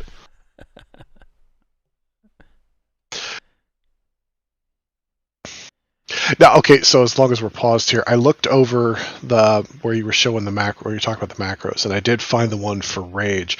Do I need to install that mod, or can I just copy paste all of that? You literally drag it to your action bar at the bottom. You know, you got your 1, 2, 3, 4, 5, 6, 7, 8, 9, 0. That's great here. I'm talking about over in my game. Do I need to? Because obviously, I can't drag and drop from here to another game. Yeah, you need the mod, which The is FTVV community stuff. Yes. Okay. You can probably throw most of these macro compendiums away, but this particular one, the 5e, has got some really useful stuff. I take that back. Do we know which mod that is? Because there's not one on here called Foundry Community Macros. Is that the one? It is called Community. Yeah, Community. Where is it? Because I see Foundry Community Foundry Macros. Community Macros. That's the one. Okay. Because we tried on mine. My brother's a barbarian there, and yeah, we tried doing the rage on that, and it's not adding the damage or anything like that. I'm like, well, fuck that shit. But I know you had said you had one here for him. I don't know why it's such a blind spot for the developers to get it working, but yeah, it seems like an odd that's one. it. Do you import your characters from D&D Beyond? Mm-hmm. Yeah. So the guy that does Foundry has come out and said if you import through, this is specifically for barbarians, if you import them through D&D Beyond, the rage just doesn't work. I wonder why. I wouldn't like to have your players try and do their characters in Foundry because that is it's one weakness. Well, and I mean, I'm sure doing it in Foundry is great if you're a veteran player and you have the physical books that you can follow along, do everything. But this group in particular, they are all almost completely brand new to the game. I would not want to try and walk them through character creation one by one within Foundry. Yeah, it would just be a hassle for everybody. So basically, when you run that macro, it's literally an on and off switch for rage. You press one, and it comes on. You press it again, it goes off. Nice. It doesn't expire or anything like that, but it does do the calculations properly. That's the important part. I'll get that installed. Make sure Johnny knows about it. Mm-hmm. Cool. Rock and roll. Is everyone back? Yep. I think so. Right. I know Inch around. It's not on camera. Daryl's back, yeah? Yeah, I'm back. Rock and roll. Cool. Rock. Onward into battle. Rock and stone to the bone. You guys wander through the ice and cold, and you're rolled over by a blizzard, and you can virtually see nothing. Okay, and until Habreak then bumps into something. Oh, all right, and let me just find the map for you guys. Sorry, I should have prepared this while we were. Everybody got their characters ready? Backup characters? Nope. You run into a white dragon. You bump into a huge nail. Claw. What the hell is this thing? A big claw. It's just looking at you like, what? You know? So I will place the characters on this seed. I can't look. It's going to be a dragon. I hope so. What do you mean it's going to be a dragon, Peter? I know it's you, Craig. I'm just saying, it's a D&D campaign. I'm playing a bard. No. There hasn't been a dragon I could try to seduce yet. I feel like I'm failing. Let's get your marching order. Is Palace on his Yeah, I'm mount? on my elk. Right, let me Always. pull Elefos up then instead of Palace. Habrick kind of takes the front. I'm missing one. Daemora. Okay, can everyone see? Nope. Yep. No. Nope. I can. I need my token in Inch the corner. can't, which is right. He shouldn't be able to. It's So you can't see because. All right. Okay, Yep. I've placed you underneath the elk now, so you can see. So Habrek bumps into this thing, and it moves. When you say this thing. This thing. Oh, for fuck's sake. Okay, and it What? turns. And as you kind of get your bearings in the white, just the pure white ahead of you, you've just been marching forward, basically trying to follow the route. And it turns, and you can see it's basically been feasting on a polar bear. And it turns as you bump into it, and it like just comes. hi. It comes down face to face with you, like, what are you? Imagine Habrek. meeting you here. I just kind of say, in awe of your magnificence. Good answer. Oh God. The answer is impressed. She sits up. Yeah. She sits up properly and spreads her wings entirely and just blasts ice into the air like a pure beam of ice. And she says, "As you should be, little one. I am Ave Race, the doom of men." I take to one knee and take my helmet off and put it to my chest. She's impressed by your gesture, actually. She is. And she, you can see she kind of, there's a smile, almost a smile on her face. She's enjoying she's soaking up the fact that you're treating her with reverence. Just enjoying the groveling. Yes, absolutely. Palace kicks the elk, and it does that really awkward bow that like horses do. Yeah. And she is fucking huge beyond belief, bigger than any dragon you've ever seen, and has a rider. Because of course it does. I can't imagine who that might be. Doesn't seem to have moved or said anything, though. Rider's dead. I'm not liking that I can't see it. Let's You're not light missing it up. much. There you go. Wow, holy shit. Now you can see it. And let me Put the let me torch give out. you an Put the image torch as out. well. Yeah. Okay, I snuffed the torch out. Bye. I don't want to see it anymore. I've seen enough. Thank you. Not I that am one. no longer interested. That's a cool drawing. That's a token. That's just the token.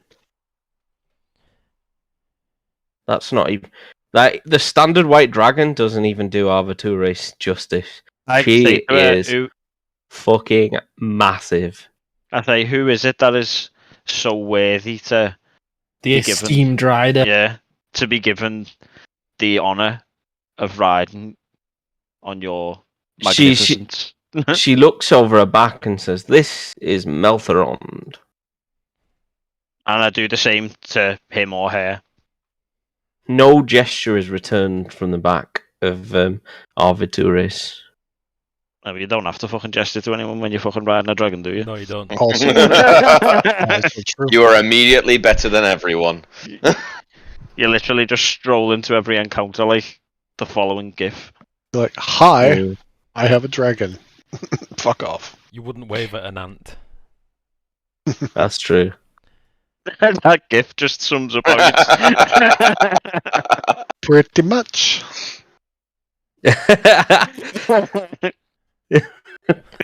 Can't stop watching it. I'm fucking here. Right. I'm speechless. I'll Yeah, step up. Can the party face please? Time Will the to real seduce party a dragon. face- Please stop.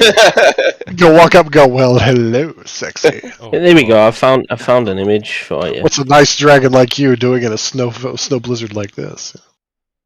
Oh my! Oh my. Careful, Frank. I don't. I'm not quite that arrogant. I may be an asshole, but I'm not an arrogant asshole against things that this big and can eat me that quickly. I'm not an arrogant asshole, and then Frank just like zooms into his face on his camera and goes, but I am a sexy one. With a wig. Hello. That's the whole image for Arbitrarius. Nice. Holy moly. And in the box, is this thing evil or? Metagaming. I can't tell you that, Inch. I'm guessing based on the fact that he hasn't already blown us into oblivion, says she's not too bad. You say that. Yeah, I bumped into her, Peter. She'd have probably already blown us into oblivion. Right. Dragons, most of them are meant to be like hyper intelligent. They're not. Yeah, they're not I just like know that. lizards that can talk. I'm just saying to Inch, just so you Okay. know, they're not. Yeah, they're mega clever. I can guarantee you that this dragon isn't a mount for the guy that's on top. It might even be the other way around. Quite in a weird possibly. way. Dragon's mounting that, and that's why it's not moving anymore.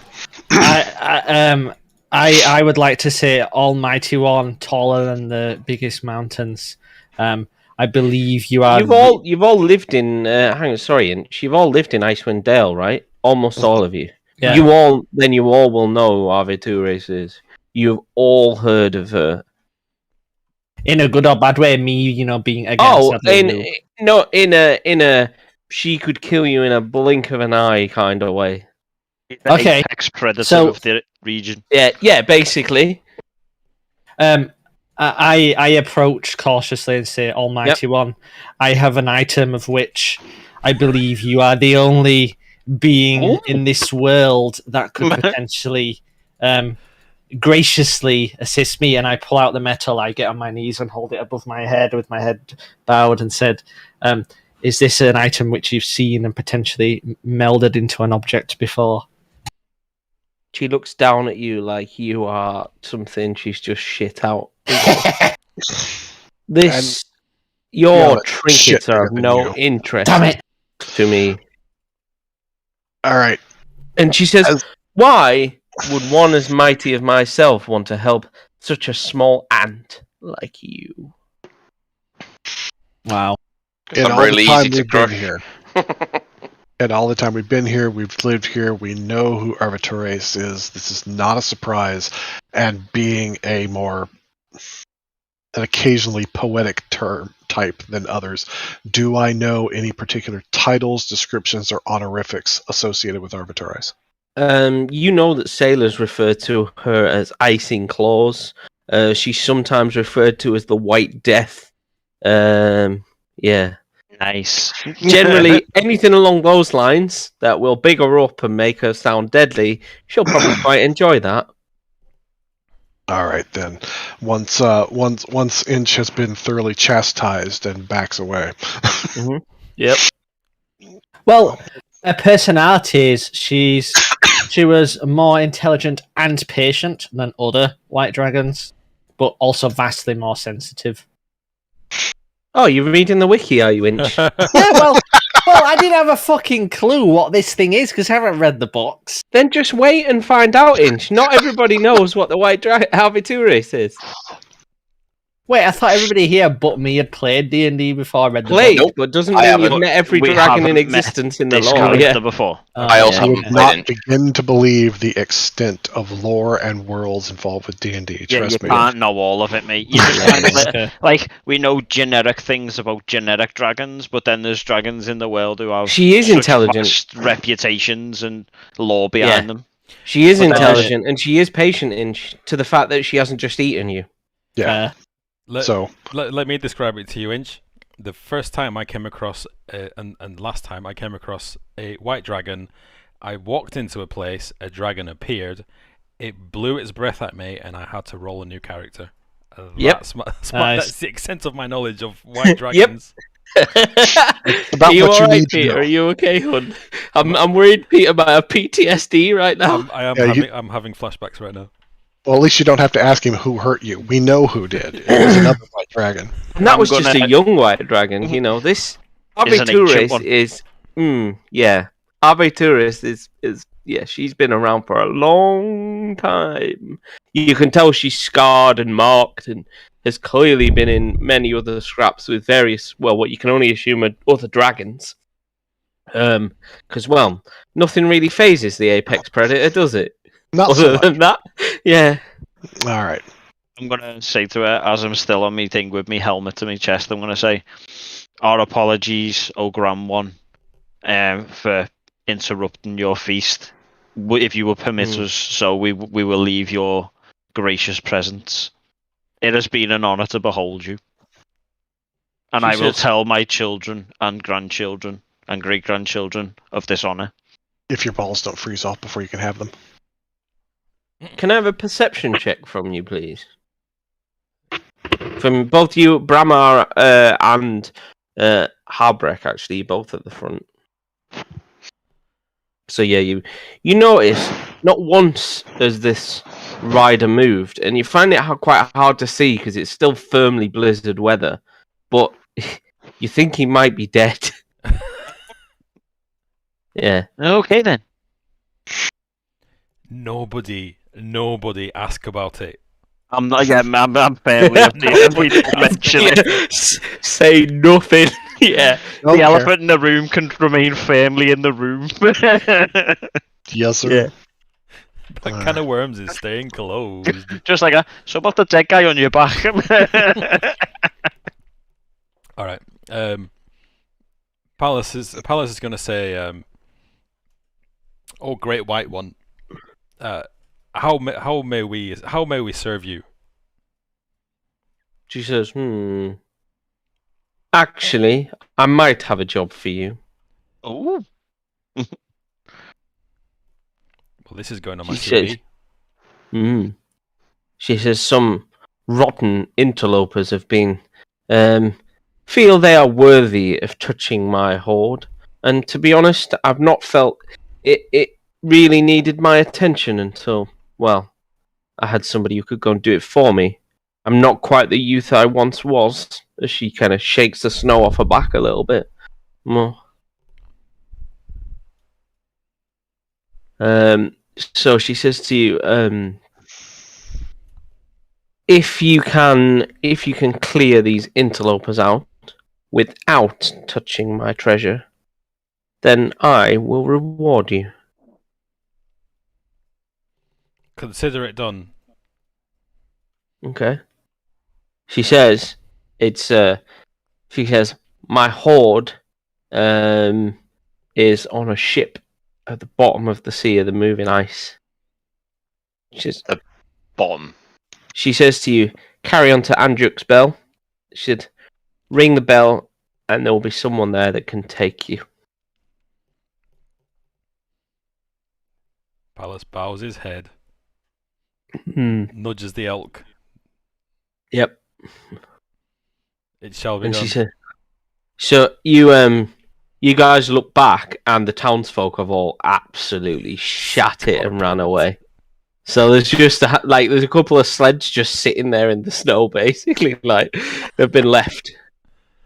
I say to Avataurus, I say, on the word of Clan Fohammer and the honour and memory of Dawn Blackaxe, this will allow me to rest easy in my old age, having served such an immensely powerful one as yourself. She says, I've heard the tale of Dawn Battlehammer, and she says, and I was here when he lived. Very admirable dwarf he is, holding ground for the rest of you. I say, you are more than gracious and you honour me with such memory of my ancestor. She says, you honour yourself by upholding his tradition. And she nods to you, just ever so slightly. It's not like a low nod, but she just gives you a small nod because she appreciates the respect you've shown her. And Habrech will put his helmet back on, bow, and then he'll tap his battle axe against the shield. Do not recite the deep magic to me, witch. I was there when it was written. Are we having a Narnia moment, Frank? But yeah, she says now, I will. She says, you will find me around here somewhere at least. Come back to me once you've completed this job. Now on you go. And she just spreads her wings and takes off and just belts off through the sky. And she only gets maybe 30 feet from you and you can't see her again in the white, just disappears into the snow. But you can just feel that blast of air as she kind of flaps those wings and the whole snow just kind of whooshes up into your face. So, what do you want to do, guys? Pilot just Was looks it at cold? and is like, Let's go do what the dragon said. let's do the thing. I told you your death comes on a dragon's wings. Would we like to round up the erstwhile townfolk while we're Ah, going, fuck or are we 'em. just going to leave them out here to die in the frost? Let's round this. Seeing as the town saw us leaving with them, it will Yeah, look yeah. bad on us if they don't make it back. Yeah, but if we meet with Avatorus, Who cares? have a word with it. Whatever. Do what you want. No, I'm with Frank. Oh. Yeah, I thought they'd run back to the town, Craig said. No, No, they they just just panicked scuppered. and They bolted. literally just Oh, I fucking thought you ran said for the they ran back nearest. to- Yeah, no, they just my ran. bad. I genuinely thought you said they'd run back to town. I was like, oh. Set up So- as loud a pounding beat as I can and holler for them to get their scrawny, pathetic asses back here so we can get out of this goddamn... It takes a while. It takes about 30 minutes, but you manage to kind of round everyone up and get people back to the sleds and back to. So they take lead. I mean, they're pretty scared, and only one of them is willing to come to the front with you guys now and take you back to Andruk's Bell. As long Okay. as we're not in combat, Habrick, let me borrow your shield real quick. Are you using give that you as my another shield. sound in? Yeah, I'm defense. gonna go. I'm gonna go Wargong with it. To get their attention. That's fair. have They're an absolute frightened. proficiency. They're absolutely terrified at the presence of such a huge beast. Yeah, well, it's gone now, and they're gonna be terrified of us if they don't get their asses back here. So yeah, it takes you a while, and you get them all together, and yeah, you carry on for another sort of hour or two through the snow, and yeah, you make it to what looks like the edge of the sea of moving ice, Phew, and No. we didn't die. and you didn't die. Well done. I was fully expecting Inch to go, I throw my javelin. I was a little bit worried. I'm not gonna lie. I was like, if Chris was here, we'd have been dead, by the way, so be glad. Yeah, yeah. Genuinely be glad that he weren't here for this, because 100% we'd all be dead. I'm I'm no, not no, even we messing. wouldn't be dead because I would have immediately been a very. I would have gone into the honorifics for dragons and let them know that I hope Avatores appreciates the offering that we have brought her. Eat it with pride. We bring this for you. that classic moment, isn't it? Have you seen the meme where it says, where the dragon says, "Any last requests?" and he says, "Oh, well, I've brought these 3 offerings for you." When they say that, you know, the court of the dragon get you. Yep. Okay, Classic. so story. it's a good one. I like that one. Yeah. NPCs, named NPCs. So let's pull you guys onto this scene. Like that one I sent the other day where it goes, the DM says, you trigger the trap, make a saving throw. So the player rolls poorly. I failed, what happens? Roll 3d6, 8. Okay, roll again, 14. One more time. And then I'm the doing guy another goes, character, aren't I'm I? rolling for my new character, aren't I? Yeah. So let's light Inch up. Poor Inch that can't see. There you go, Inch. There's a door here. Random. Before anyone clicks it. I was about to. Open the door. The name of the law. Okay, so are the village people YMCA still here? Yeah, commoners are kind of following you. Okay. They'll be impressed with us now. We just faced down a dragon and didn't die. Here we go. Palace is going to stand on the edge of the pier and just take a nice deep breath, and then sigh sadly. I'll stand on the edge of the pier and take a nice big piss. Okay, your piss hits the ice. Because as Dale Cooper once said, there's nothing so liberating as urinating outdoors. Okay. Right, so you turn up to Andruk's Bell, which is where is it? Fuck, why is it just zoomed in? Oh, you just because you said something. It wanted me to see. And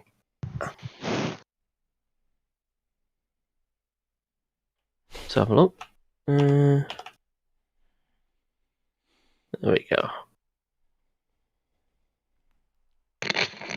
Okay. So yeah, there's a frozen pier in front of you, basically, with a little kind of with a little overhang, just a wooden pole, and then like a hangman's thing, basically, where you think the bell might hang, but the bell isn't there. Oh, wonderful. Oh, What is this to our right? To your right is a stone cabin. Just curious. It's all covered in thin ice and dormant barnacles. Is this just black to anyone else? Yeah. You should be able to see. Keith's character's not on the board. Doesn't have a token on the board. That would help. Sorry, I missed that. Sad face. The dragon killed me. Sad plate mail noises. Yeah. What?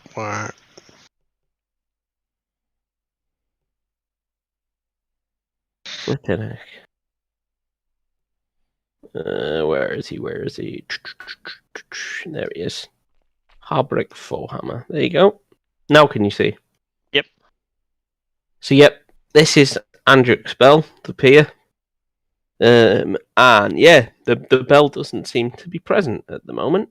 Well, first and foremost, maybe we should find this wrecked boat and let these guys take the supplies back. That way, not only do we help them out, but we get them the hell out of the way so we can move on.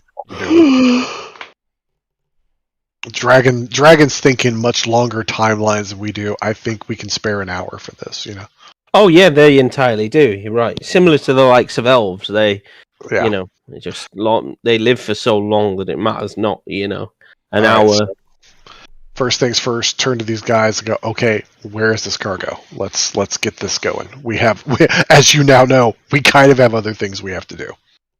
You said, so this is the dock. They said, we'll take you this far. Said, beyond this, you will have to head further west over the Sea of Moving Ice. Right. The whole point of this was you leading us to it so that we could help you. No, they said to you they'll take you this far. They didn't say they were going to go over the Sea of Moving Ice with you. How far are we talking to this cargo? A couple of miles. So you won't go a couple of miles for your own cargo. What kind of weak-ass creatures are you? You're here for your own livelihood. Frank, you're forgetting these people are not adventurers, right? These are fucking. I'm not forgetting that they're not adventurers. I am trying. They aren't used to this lifestyle at all. They've just fucking bumped into a white dragon not long ago, right? The people they're with talked to the white dragon until the white dragon left. That should be a small amount of inspiration. They don't care whether you're that stupid. Oh, let's just set them all on fire and get out of here. Then fuck them. Brammer's going into Brammer. I'm going into cask helm mode now. What a bunch of yabos. Yeah. Yabos. Okay. Goddamn yahoos. Oh dear. Oh, all right. You know what? Let's try to be nice about it. I'd like to attempt, in bardic fashion, to inspire them to shag their sorry fucking asses another couple of miles so that they can, live and have a paycheck and save their families and their friends and their communities and blah, blah, blah. Okay. I mean, if that doesn't inspire them, I don't know what will. Yeah, I mean that's real inspiring words, that, Frank. That's the internal monologue. That's why I said in bardic fashion. Give me the external then. Come on. All right. So it's like how Chit was listening to Churchill then. Well, I mean, I'm fat, I'm balding, and I'm grumpy, so I'm pretty close. Let's be honest here. That's not. Oh wait, oddly enough, my character is too. All right, gentlemen, I do understand your concern and your fear. These are dangerous times and dangerous areas, and all of us are facing amazing hardships. I understand your trepidation at what's going on here. You've already lived through hellacious times. But as you've said to me and said to everyone here, it's only a couple of more miles. Look how far we've come to this day. I understand that even our last little encounter was frightening. But in that fear, did we not all band together, the people you're running with, and face it down and come out smiling and alive? If you're not safe with us, where could you possibly be safer? I'm saying pull yourselves up. Look at the inner strength. You're seamen. You go through the worst storms and face down possible threats every day. Massive storms, giant waves, monsters of the oceans, things that we can't even begin to understand, but you understand them. And you take care of business every day knowing that you will come home. You will get back. You will take care of your families, your communities, and your friends. Is it not worth a couple more miles to help us help you? What do you say? You've like roused most of them, barring one who's like, "But sir, that was icing claws." He's shitting himself still. You are absolutely right. You are absolutely right. Watch Brahma try to do his bit. Now I just grab the fucker and butt him and say, "Get your fucking act together." Just throw him on the ice. No. He's right. He's right. That was an incredibly frightening thing. And if you think we weren't scared by it, you'd be wrong.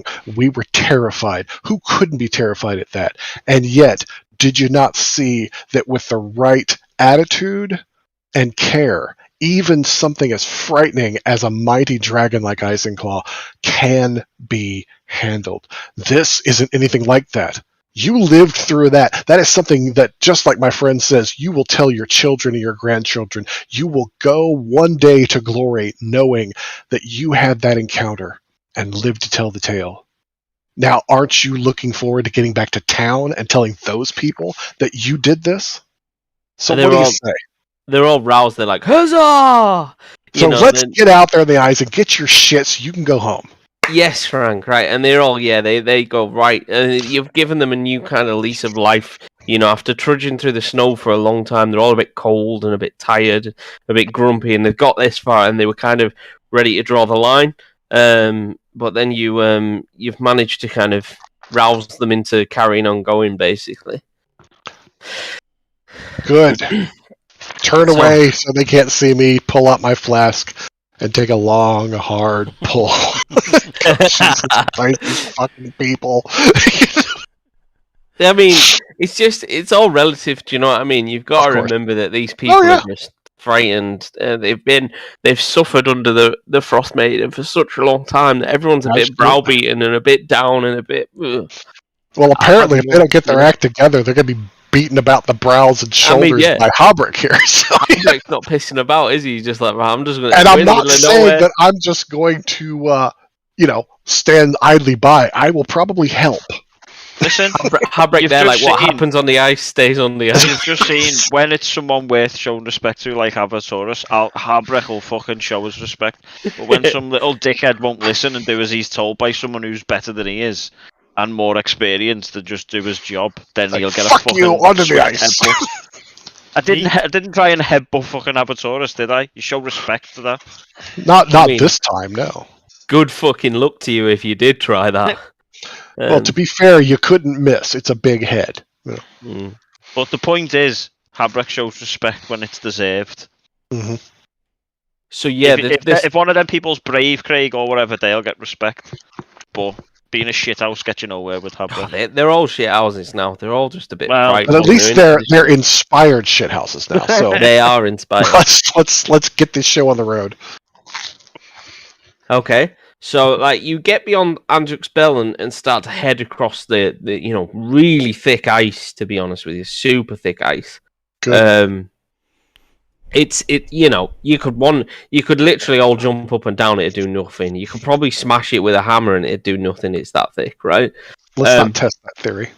Yeah, and so you start wandering across, and you can see that the sailors are fairly tentative when they first step on it, and they're a bit like, "Ooh, shit."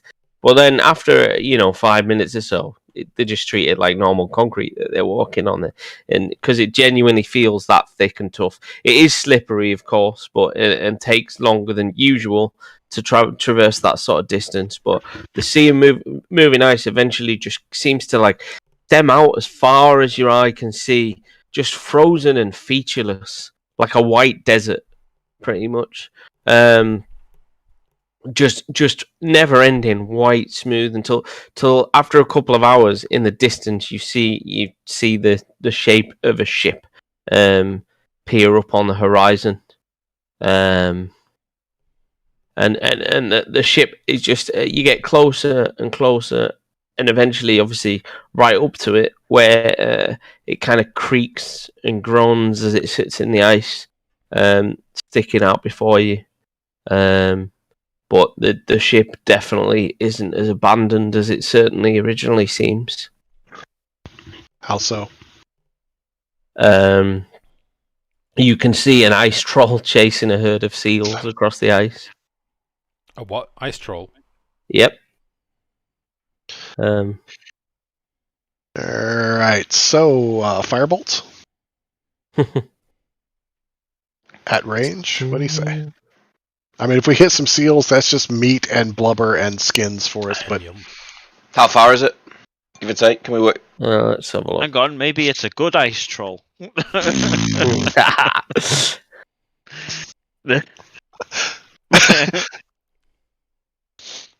I've got more respect for the ice troll, Frank, than these fuckers with us. Well, I mean, that's fair, but these fuckers we have a contract with, and we'll respect that. We've killed trolls before, so they're already higher on the death list, you know? The ice troll you can see, I mean, because it's just pure white, it's pretty obvious that it's there and it's chasing seals, but that's a couple of hundred feet away. It's out range. Yeah, it's clearly that it's come from the boat to chase seals by the look of it. Okie dokie. Well, if it's chasing it, are they chasing it away from the boat? Yeah, it looks like it, yeah. They haven't Fuck noticed you. Give it a few minutes to get away and to go do our thing. Well, when we get to the boat, we can set these guys unloading while we kind of keep up our perimeter.